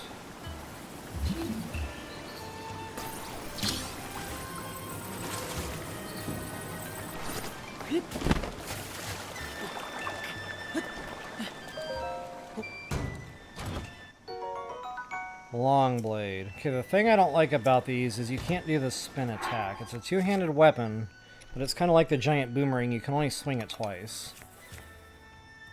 So... I mean, it's better attack power than, say, that, so maybe I will just go ahead and scoop it up for now. It'll give me a little bit more wiggle room, you know, when it comes to different fist fights I might be getting into here. Especially if I need the extra attack damage output. Okay, you got some goodies in here. Stamina, baby. I've been going through some stamina.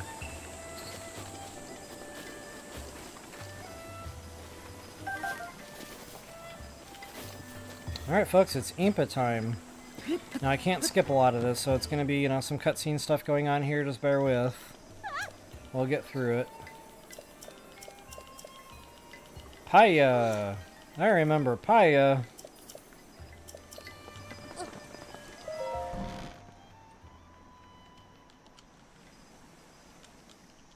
So, Great time to catch up on comments, though. Awake.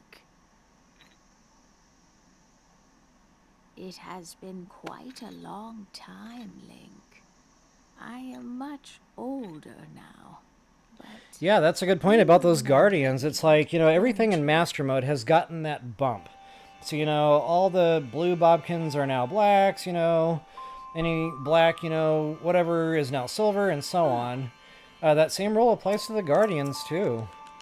Now, they don't look different. It looks like the same old machine. But they definitely gave it that bump in its tankiness, you know, in its health. Oh. Oh. Oh. Yeah. Alright. Progressing the storyline here, once we get Impa squared away, I'm going to see how much damage I can do at the Great Fairy Fountain with the little bit of ingredients I do have. I'm pretty confident, though, I will not be able to get my stealth suit upgraded to set bonus, which is okay. I'll be able to get a little bit of a head start on it anyway. Not only that, I want to get up there and collect those ingredients, if nothing else. Because, you know, those will respawn in time, so scoop them up now. And then by the time I'm ready to come back later, you know, and do some more upgrading on that, there should be some more repopulated there, and that should, you know, help push me over the finish line for my stealth suit set bonus. Alright, we got Impa talk to, we got all that stuff unlocked for questing. Again, I can't do my Goddess statue right now, so for now, I'm going to check this tree real quick for beetles, and then we're going to get a move on. No beetles.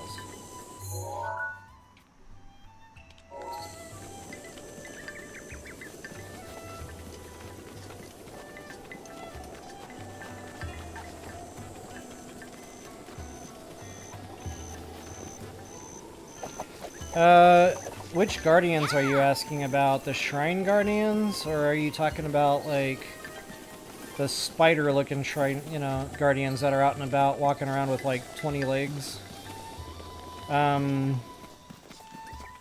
My strategy for the spider-looking ones outside, out and about, you know, the 20 legs, that strategy is the same. You know, I pick off the legs, they still, you know, one or two hit pretty quickly. And then when it's immobilized, then I just kind of swing around on it until it dies. The Shrine Guardians, you know, because they're so freaking tanky now, I still pretty much use the same technique I used in my my first playthrough, with some variations. I rely more on shock arrows to keep getting them stunned, because you're not going to get them quick, you know, dead as quick. So, you know, there is a difference in strategy there, and it's kind of hard to talk through that. You know, I'll do a real good job of trying to demonstrate that, you know, when I get my hands on a good one. But, see if I can get this bloopy here. Wow, purple freaking rupee just popped out of that dude. Nice. So yeah, you know, just a lot of shock arrows. And then, you know, I kind of do the same thing, you know, my spin attack stuff, get behind him and whatnot, especially when he's swinging his axe around. Or, you know, chopping with his axe. There's a sweet spot behind him you can get back there and do a lot of damage. Alright, folks, since I'm down to 2 fairies right now, I'm definitely gonna... Oh, wait, stealth suit. Totally forgot I even had that now. So yeah, this should bump me up to 6 fairies now in my inventory, which is awesome!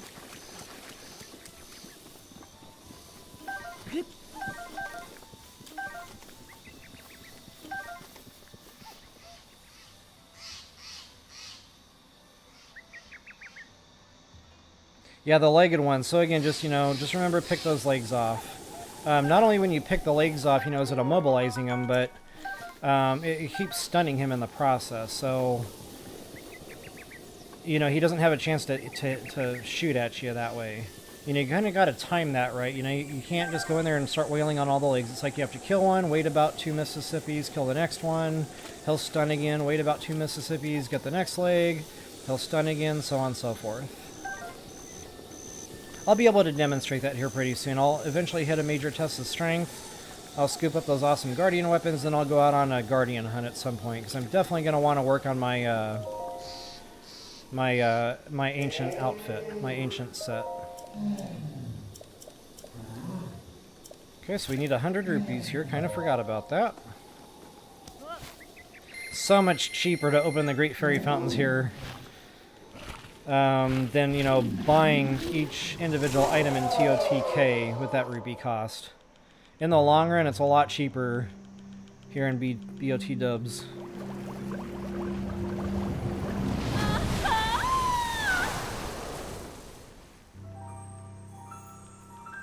Hey, good to see you again, Brad.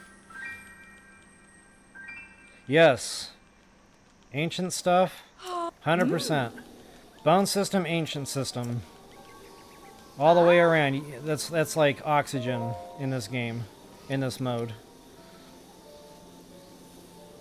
369, so yeah, I can probably bump this one time. But I'm pretty confident I won't be able to bump it a second. Yes, we are going to need a lot of cash. A lot of cash. But, you know, it's really not that much of a problem. Here in BOTW, you know, the rupees kind of come, because when you're out doing killing, you know, you're killing silvers and stuff, the gemstones just flow. It's like a running spring of water, you know, it just keeps coming. So, you know, as you get into the gameplay, as you start, you know, doing some killing and stuff, the rupees really, you don't have to grind for them in this game like you do in TOTK. So yeah, we're going to need the cash, but the cash is going to come, you know, at the same time. We don't really have to stress about that too much. Alright, folks, there is a little loot spot I want to hit right here by me. I think this is it. If this isn't the right little mountaintop here, it's close. But there are some more of those blue flowers. Some Silent Princess. Can you make it? Ah, it's close. I don't think I made it, though. I did make it, okay. I was debating whether or not I should eat a meal there. There is a surprising amount of altitude Link gets off that final jump. A lot of times you can complete a jump that just doesn't look like it will complete. So I always like to try, you know, if it doesn't work out, I just eat stam and keep going. But, you know, sometimes you can save the stam. Might as well.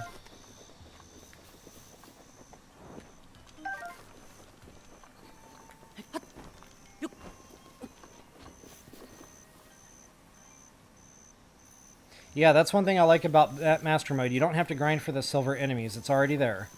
So, you know, getting back to kind of what I said in the first couple of videos there, you know, I kind of liked going out and grinding for it because I loved the hunts. You know, going out on Lionel hunts and stuff, it was a lot of fun. Mug dealer hunts. You know, in TOTK, you really don't have to do that. Here in Master Mode, you really don't have to do that. So it's nice because it's already, you know, given to you. But then at the same time, it kind of takes away all that fun of all those hunts. Not to say you can't go out on hunts anyway, but at that point, it's not really, you know, for getting the silver enemies anymore. It's more just for, you know, getting the guts, the hooves, maybe, you know, stocking up on your Savage Lino bows, etc. So yeah, a lot less hunting to do here in in Master Mode versus regular mode. And I'm really curious to see how far I can get with this set real quick. I'm still pretty sure, you know, I don't have what I need, but we're going to try anyway.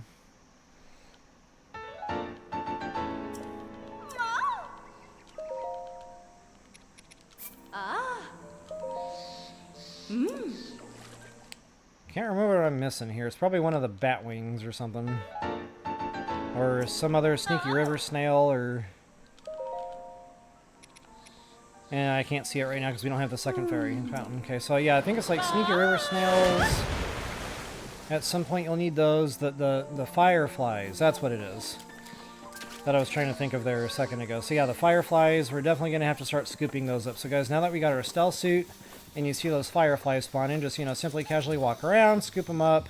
And you need quite a lot of those things, like 15, you know, if memory serves. So between the blue glowy flowers, the nightshade or whatever, and the fireflies, that's going to be what we need for our next Great Fairy Fountain for our stealth set. And this is a real good firefly spot right here. And, I mean, it's not the right time in my game, but, you know, evening and morning, you're going to find a ton of them right here in this little spot. Nice concentrated hunting area for those fireflies. Don't forget your sneaky river snails. And folks, that's pretty much it for Kakariko for right now. Lots more to do here, but again, we're going to come back to this. I kind of want to get back on track here. Get ourselves out to the rainforest. I'm just going to do a real quick once over here. Actually, before we hit the rainforest, I mentioned I wanted to go back and find Hestu's second location. And since we can do that real quick and easy like right now, you know, since we got that ancient horse saddle, I can recall my horse and just zip out there real quick. We're going to do that. And I've got 6 spirit orbs, so in 2 more shrines here, I'm also going to be getting 2 more stamina vessels, just to help out with climbing, you know, just all sorts of fun stuff.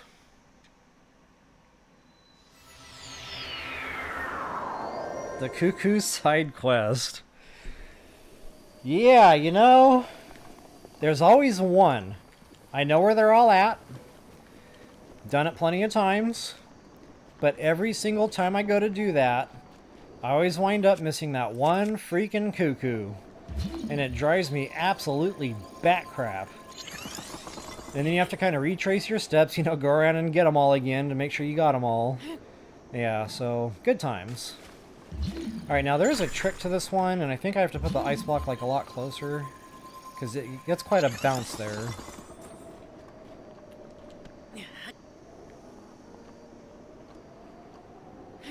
Whoops. It is a good thing I am not a pro basketball player. There it is. Yeah, Sonny, you're not kidding. This one is a doozy. And I think even in my Master Mode playthrough, I threw like 25 rocks into that thing. I was just not having a good day. They were going everywhere but the hole. Alright, there is another Korok seed here, and since it's not raining, I'm going to try to scoop it up in another balloon guy here. Now, normally these aerial balloon guys are only found like near, you know, waterfalls. They're found near towers, you know. So this is kind of one of those exceptions. You'll find a balloon guy just kind of out here in the middle of nowhere. I mean, yeah, there's a body of water here, you know. I don't know if the game counts that as a lake, and maybe that's why they put it here. But it's very rare that you're going to find a balloon enemy like this just out in the middle of a open field or something.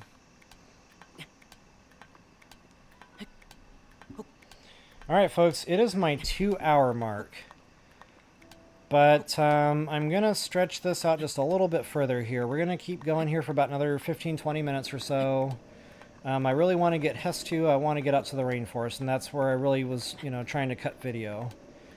So, you know, if I can get out there in a timely manner, we will. But at the same time, I don't want to, you know, miss a bunch of stuff or skip past a bunch of stuff either. So we'll just kind of play this out and see how it goes. Okay, we do have another balloon guy here. I want to see what's in there. I think it's a sledgehammer. Of course, with an attack power bonus on it. Or long throw in this case. I know it's only a sledgehammer and I probably don't care anyway, but it's long throw and it's principle. I am not stocking long throw. Ever! Alright, so getting back to, you know, not wanting to miss a whole bunch of stuff. This is one of those quick and easy chests we can scoop up.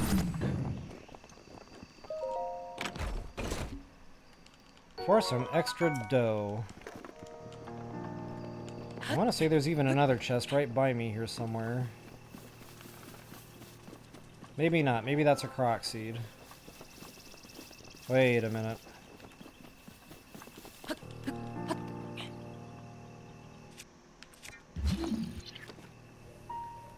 Okay, I'm tripping. Or maybe it was in that other ruin structure. I'm not gonna spend a bunch of time looking for it, but there might be another treasure chest over there for those of you that might be interested. I do not have my stealth thing on.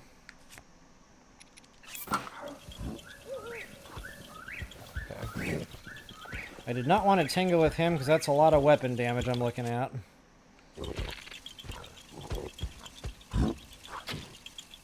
Hopefully he doesn't get in the way of my arrow here.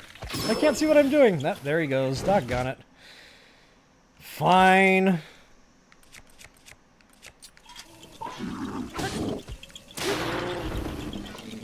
Actually, I thought that was a blackie. That was just a blue, so yeah, it could have been worse.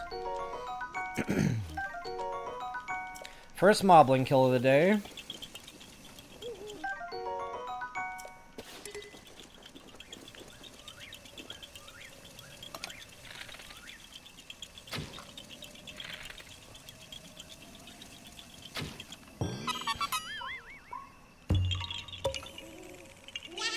Yeah, I got a good number of seeds going here. 42. Yeah, it should get me at least like another 3 or 4 weapon spots here. Perfect.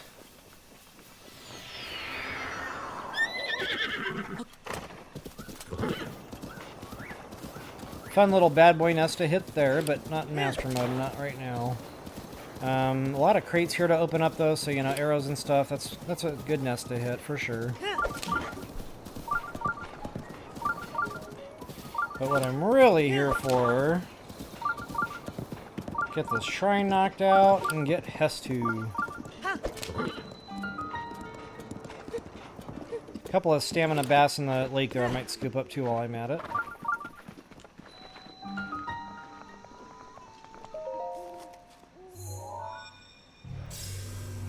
Hey, Mr. Peanut, good to see ya. Yeah, do that, man. The day at the pool is always a good day, especially on nice weather days. Cool seeing you, though. Thanks for joining. Have a good one.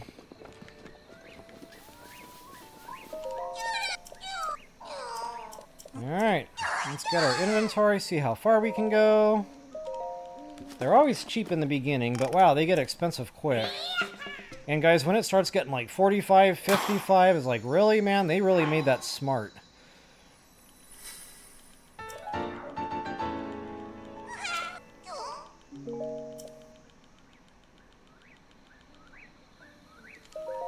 Yeah, good point, Brad. That, you know, I think I said at the moment I got it, that thing's gonna be dead in like 10 swings. I was not exaggerating. That thing breaks very fast. It's probably like one of the worst weapons in the game, not too far off from a tree branch, you know, something crazy like that. Which is sad, you know, because they're good weapons, otherwise. Oh, wow. I'm gonna have to take a break and do some calisthenics or something. This is getting real.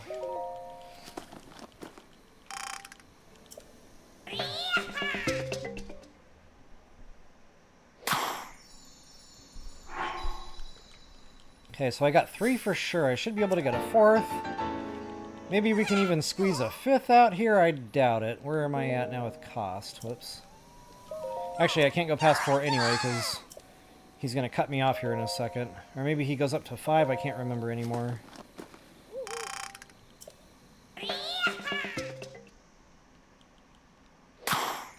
But I don't have the seeds anyway, so I might just go ahead and spoil myself and grab a bow spot. You know, 1 or 2 seeds isn't bad. Yeah, we're gonna do that. But I'm pretty sure this is where he cuts us off.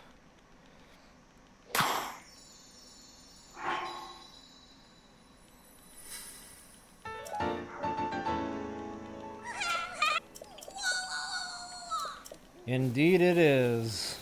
We're saving those for sure. Alright guys, looking much better now with my inventory. This gives me a lot more wiggle room. I can start, you know, grabbing some Dragon Mode Moblin Clubs, you know, get some royal weapons from the rainforest. And then we'll be able to start getting into some fist fights here. Okay, but since I'm wearing my stealth, I'm going to see if I can scoop like a couple of quick fish. They're usually quick and easy to get right here in the shallows. Tough to see. There's one.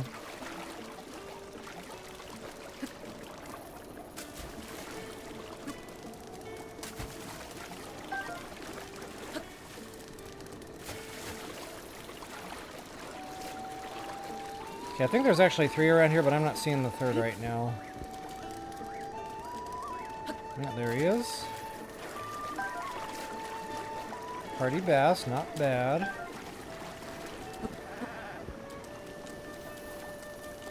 Alright, let's go ahead and get the shrine done. And then it's time to get going. Rainforest, here we come. I need 1 more shrine. And I really wanted to do that plus Goddess statue before I went to the rainforest, because there's some climbing to do out there, you know, especially getting up to the tower. Yeah, so I will divert. You know, it's worth a quick 5-minute divert somewhere to get another spirit orb. Metal connections. This is one of those tedious shrines. Playing with these freaking blocks all day long. Relatively easy, it's just kind of a nuisance.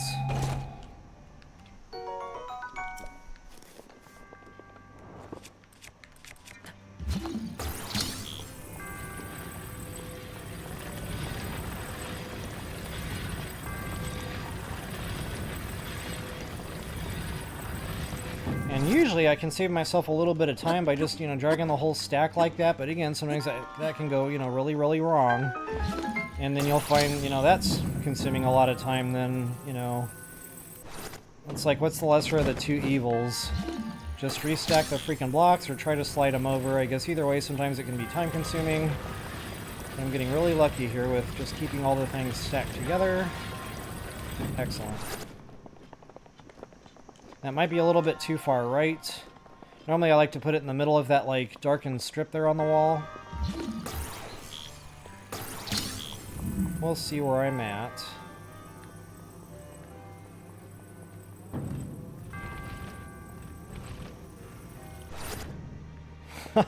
Barely!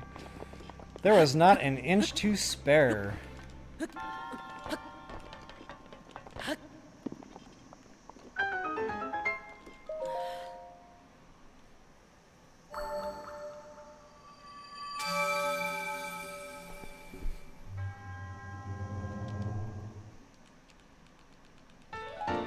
Alright guys, I've been talking for a long time, for, you know, a good over 2 hours now.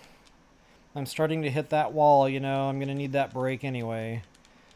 So yeah, we're going to go ahead and call it here real soon. We're going to be doing 1 more shrine, and then I'm just going to kind of get out to where we need to get going. And honestly, I don't think I'm going to make the rainforest, now that I'm kind of thinking about, you know, stuff to do on the way.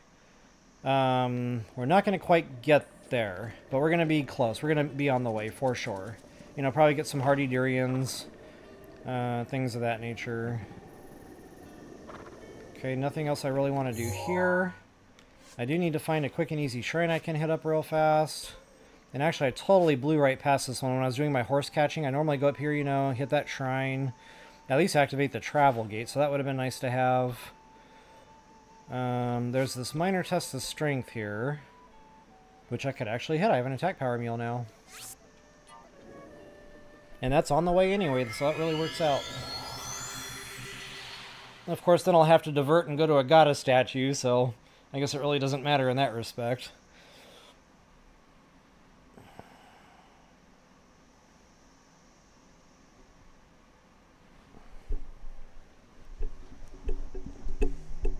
I totally forgot about my coffee. I'm sure that's ice cold now. European style.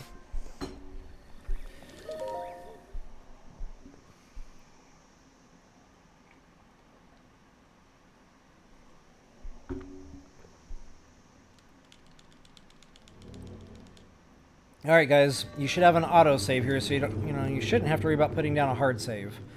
But attack power meal, yeah.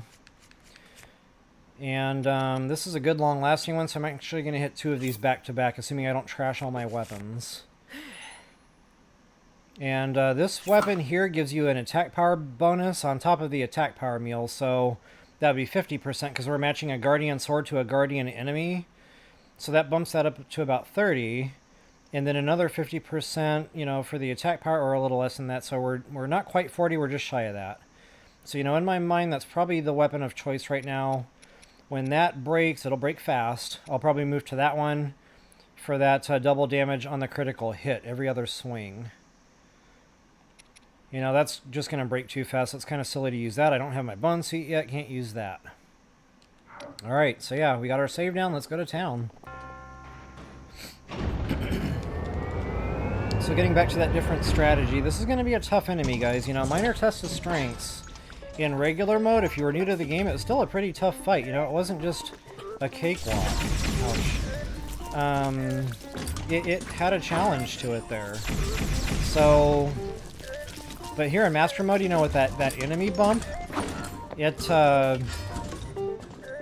can smart. Okay, now use these concrete pillars. When he goes into the spin attack, and you know, they don't last forever, unfortunately. That's going to start running out here, but you know, getting back to just wailing on this guy, you know, staying behind him. Now, he has a shield, so I don't want to trash a bunch of my weapon damage. I don't know what kind of attack he's doing right now, but I'm going to take cover. It's the updraft. Okay. So yeah, what I like to do, get in here, take full advantage of that updraft, plug in with a shock arrow. Oh wait, that does not... Yeah, that does. That snaps him out of that. And then just go in here and wail on him. Okay, now that fight was actually a lot easier than I remember. For some reason, I remember in Master Mode, this enemy particularly being very, very difficult. But that was actually pretty easy. You know, it might have been because I had the attack power stuff going and a decent weapon there, but the one that I really had a tough time killing was the one here. Metal doors open the way, again, right by that Highland stable. The guardian that looks just like that in that shrine, that one chewed up my weapons. See, I was really just expecting, you know, another go-around of that here. But hey, I'll take it. Now it makes me wonder if that other shrine I want to hit up that has another one of those in it is going to be, you know, equally as easy. I'm never going to carry those.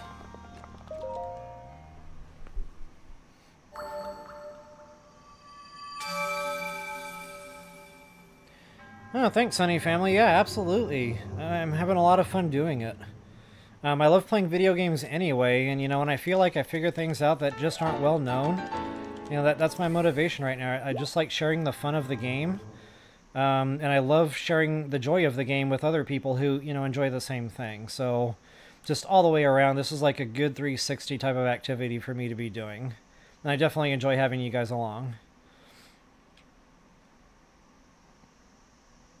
And I agree, yeah, that live interaction, you know, the community chatting all together, it's nice to see that, especially when you guys, you know, start getting into conversations with each other. Definitely enjoying the lives here.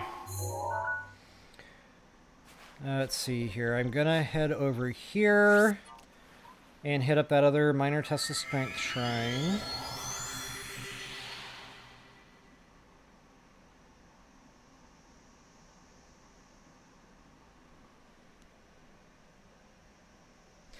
Honestly, Julia Mori, that's not... I don't feel like this is as much hard work as it is doing my other videos, like Tears of the Kingdom.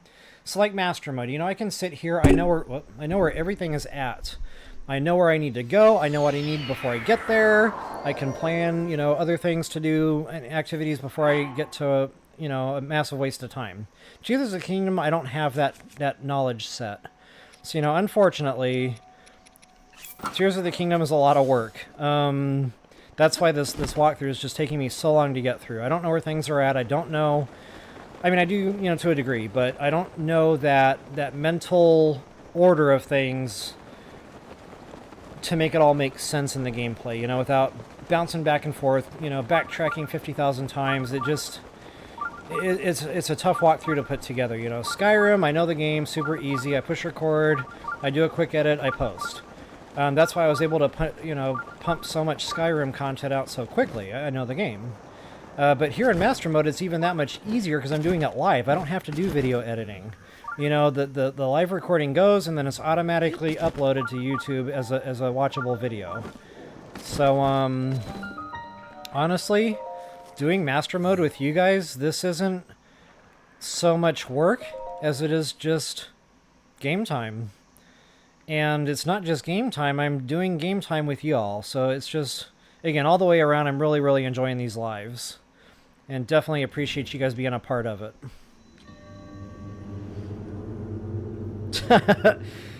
So you got killed by that famous guardian, I see. Yeah, that's good stuff.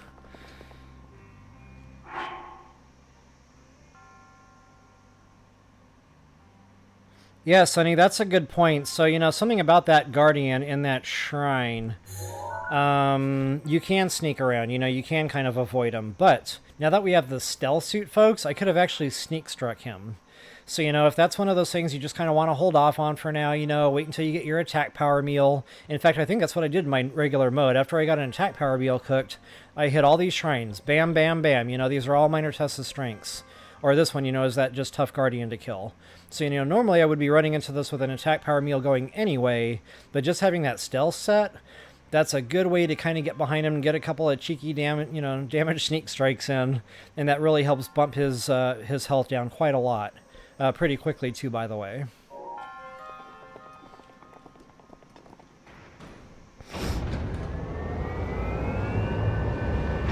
Yeah, those rupees, that's huge. Early game, cannot believe I missed that in my regular walkthrough. Ridiculous. Okay, I still got my good sword here. And as I mentioned before, it was going to break awful fast. I was not kidding. And this should stun him. Yes. Anytime you get that breakage swing on any weapon for that matter, normally you're going to get a good stun out of that. Oh, it did not stun him. I had that wrong. That'll make the blooper reel. Okay, now I do not think we can stun him anymore. I think he's down, you know, to that point in his health where he's not stunnable anymore. So final attack, guys, just go ahead and let him, you know, take a shot. And then once he takes that shot, I'm going to go in there and just finish him off. Oh, wow! That thing damaged me through the wall! Okay, good to know. You cannot be close to that wall. And he shoots you more than once anyway, so, you know, I kind of forgot about that too, you know. Yeah, wow, I'm not well versed on these anymore, so what I'm going to try to do here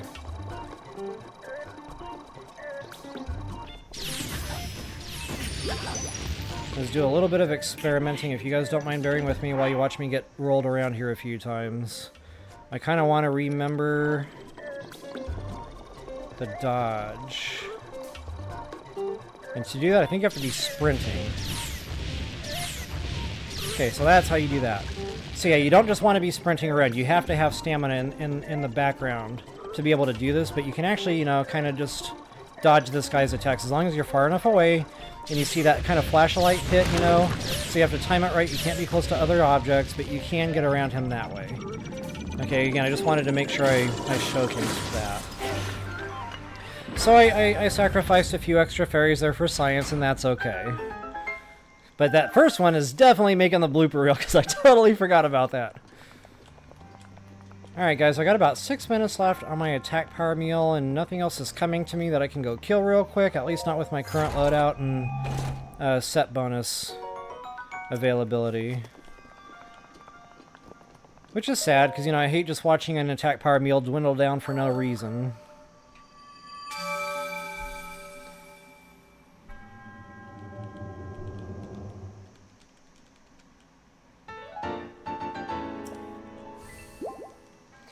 Alright guys, we got our spirit orb.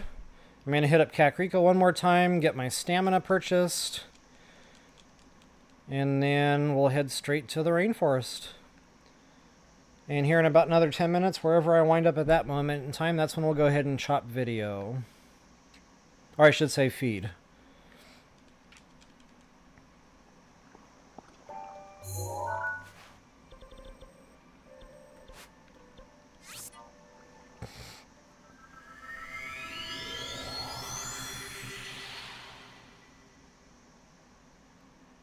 Matter of fact, on the way out to the rainforest, there's another gold rupee there. There's like durians.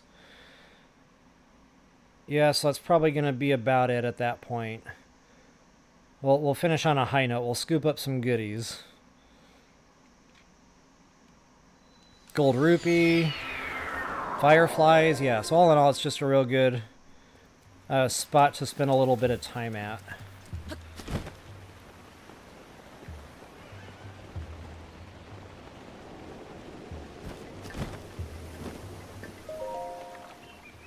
Here it comes, folks. This will give me a little bit of breathing room now. And guys, even here in Master Mode, I still wholeheartedly recommend the stamina first. I know it's tough, you know, and it'll probably cost you a few extra deaths, yes. You know, I have to volunteer that information. I probably die more frequently because of that decision. But, the benefit outweighs the sacrifice. You know, as long as you're saving that game, the death really doesn't matter anyway, other than it being annoying and time-consuming sometimes. But, you know, the stamina is your everything, so that makes you more combat capable, both in the air and, you know, charge attacks with the round thing. You know, that two-handed swinging weapon, which I don't want to waste the weapon on grass. But, yeah, so anyway, I still wholeheartedly recommend going after that stamina. I still don't see beetles here. I can't help myself, I still have to check. And I think I just warped to the wrong shrine. Because I'm me. And I tend to, you know, not pay attention and warp to the wrong shrine. It happens more than you go, no, guys. I mean, I chop a lot of this silly stuff out, you know, in video editing mode. But here on live, you get to see it all. You get to see a side of my gameplay that you normally don't otherwise get to see.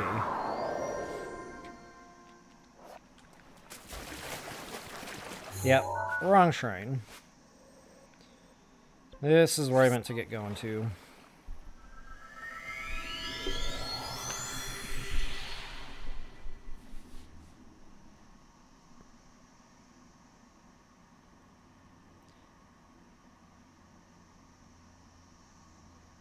Yep, no super suit, I know.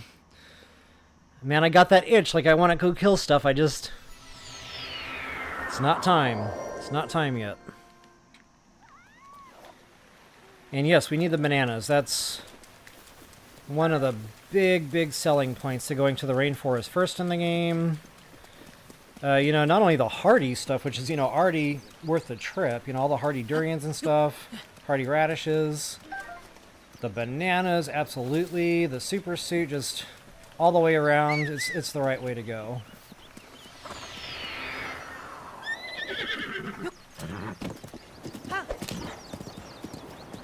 Okay, I'm just going to go ahead and blow past all this for right now. There's a Korok seed here and some other stuff, but I just don't want to get into all this weapon damage territory just yet. What I want to do is just kind of scoop up some of the quick stuff here. There's some weapons here too, by the way. There's another knight's weapon up the river here. And a treasure chest underneath the bridge.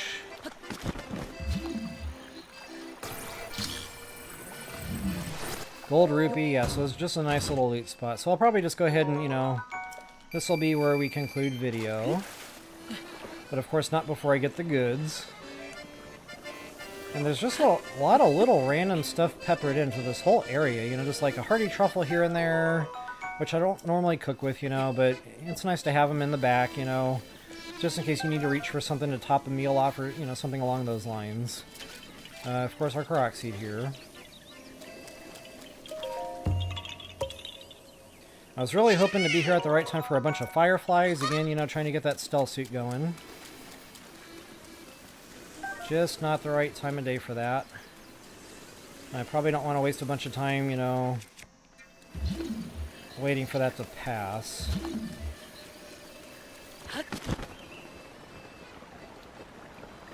There was another there it is, floating.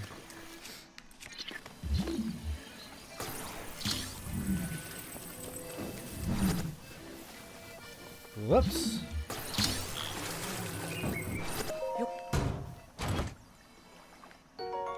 Okay, no weapon bonus, but that's okay, still a good weapon.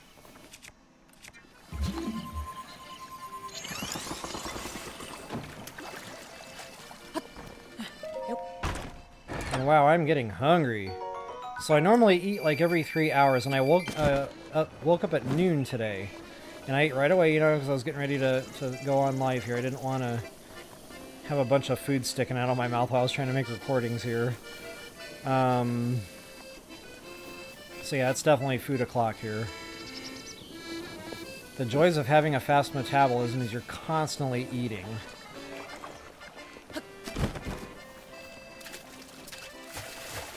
Which sounds awesome, but it's really not, you know, when it becomes a chore.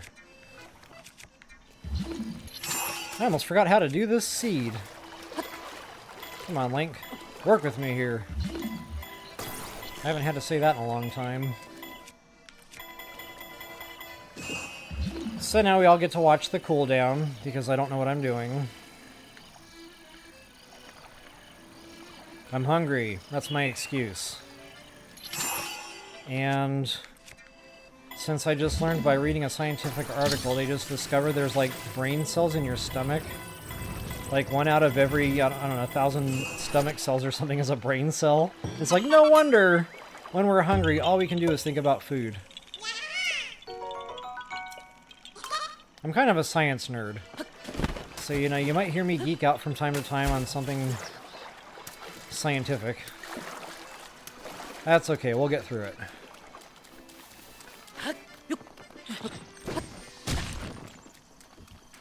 I could have sworn I just heard a Yiga pop up. That must not have been Yiga. It might have been a Korok or something. Octorok. Is there something up here? I can't remember. No.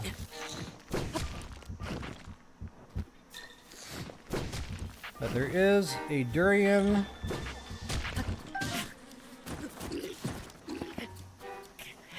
I never care enough about the bee damage to deal with said bees.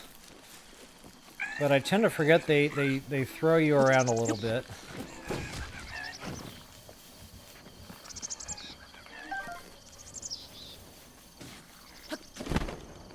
Okay, I'm going to circle back around to that durian. I know it's around here somewhere and just didn't see it at first glance. But what I really want to get after... Nice little hiding spot for a treasure chest here. And that was another thing, guys, about BOTW versus TOTK. I liked the hiding spots better.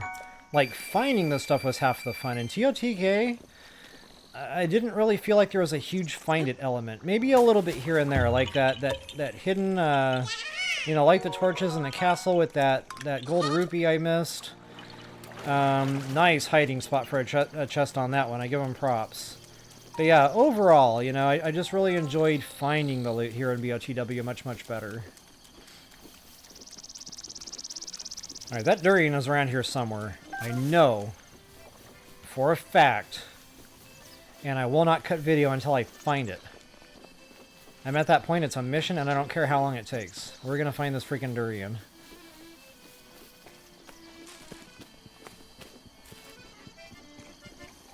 I feel like I'm walking on it, but it's just not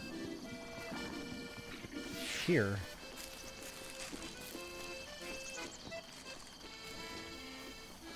Am I seeing it and just not looking at it?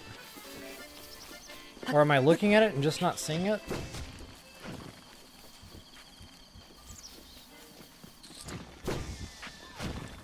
Am I wrong? Is there no durian tree here? Did I have this wrong in my head? What is happening right now? Okay, so I guess I gotta admit defeat here. could have sworn there was a durian tree, like, right freaking here. But I know it's not across the gully.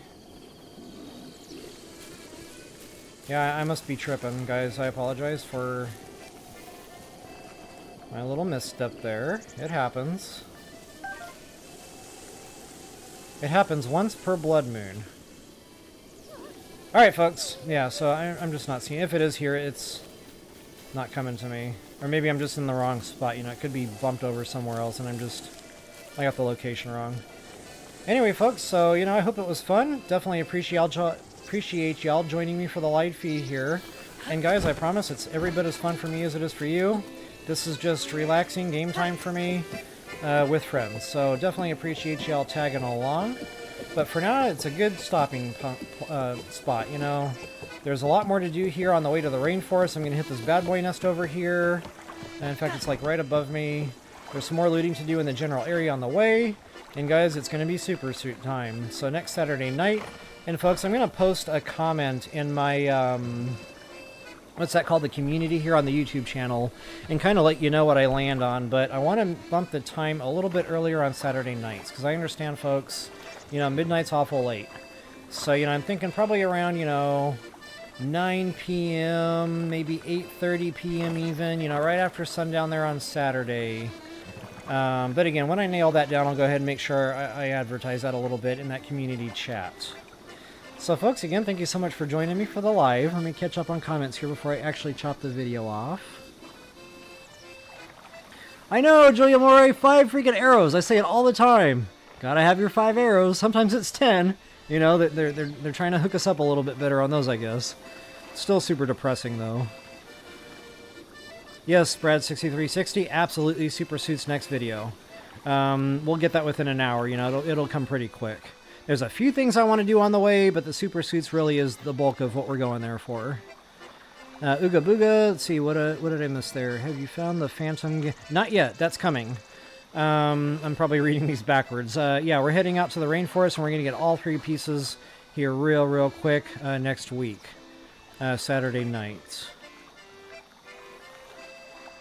You're right about that, Brad6360. The rain, most of the time we'll shoo them away. On very rare occasion, I'll see one linger around after it starts raining, but 99 times out of 100, they definitely disappear.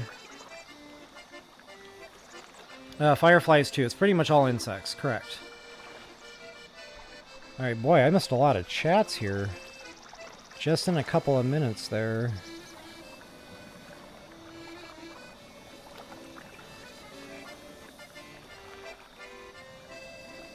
Stasis. Yeah, why didn't I think of that? Thanks. Sometimes, you know, I need a friend to just say, hey, you're forgetting something. Yes, I am. Funny thing, too, is because I talk about this constantly.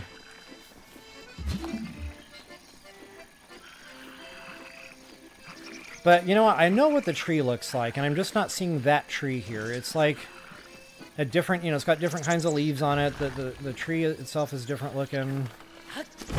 Maybe I just didn't go far enough back into the area here.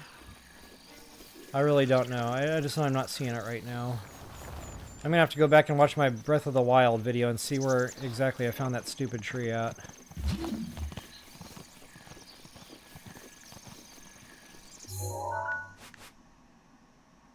I remember it being closer to this area, though, so... Yeah, I'm kind of getting back over to where the shrine is now. Alright, guys. Back to comments here.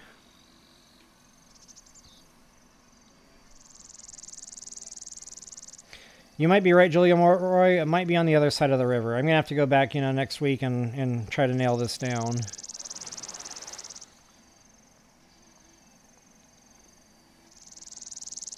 You guys are absolutely welcome. Thank you so much again for tuning in. Really enjoyed it.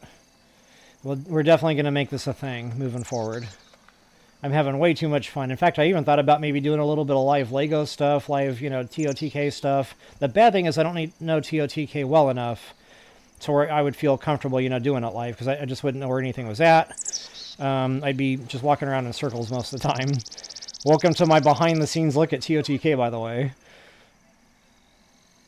Okay, so yeah, on the other side of the river, got it. Alright, guys, so I just mentally, you know, I guess I didn't quite have the right spot there. So there is one around here somewhere. That'll be next week. Alright, folks, again, thank you so much for tuning in. Definitely had a lot of fun with y'all. And as always, until the next time, best of luck and happy hunting.